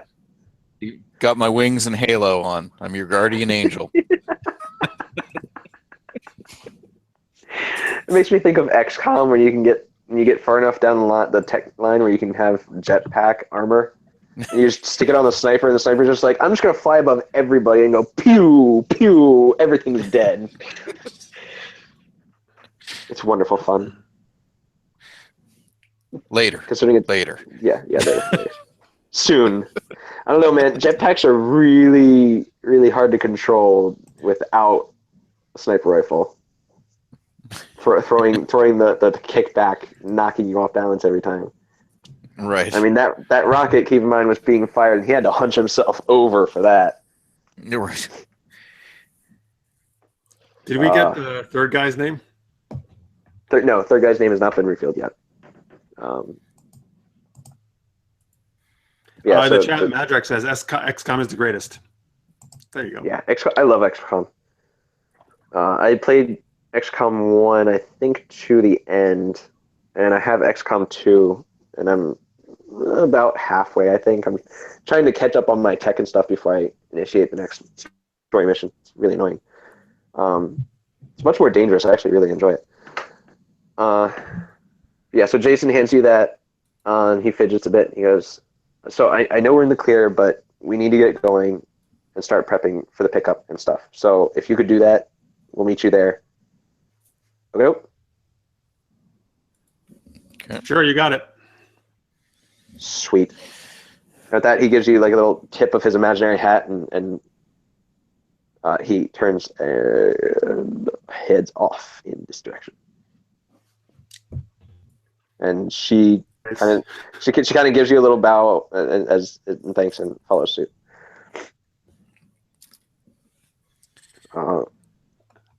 Can Aayl'ani anyone else share screens or no? I mean, I can. I can try anyway. Yes. Let me see. Actually, here. Steve, can you? Because we're not seeing your camera anyway. Okay. Oh no, that's turning my camera off. That's the share screen is the upper left. Yeah, never having done that, but my computer. It's the green thing with the yellow with the white arrow on the upper left of the Google Hangout. Let's see. Okay. There we go. So we got to share screen 1. That's horrible. Yeah. So this is team Fluffy Bunny. So okay. So Steve's got it. Okay. Yeah, good. Because mine's highly unstable. Yeah. I think it's gonna blow up. It's going to explode. Yeah. So he's still here, but he's not able to stay in the call. That's weird. Oh yeah. Yeah, he said curse the force. Oh. I don't know what that means though. I don't know if that means it's something.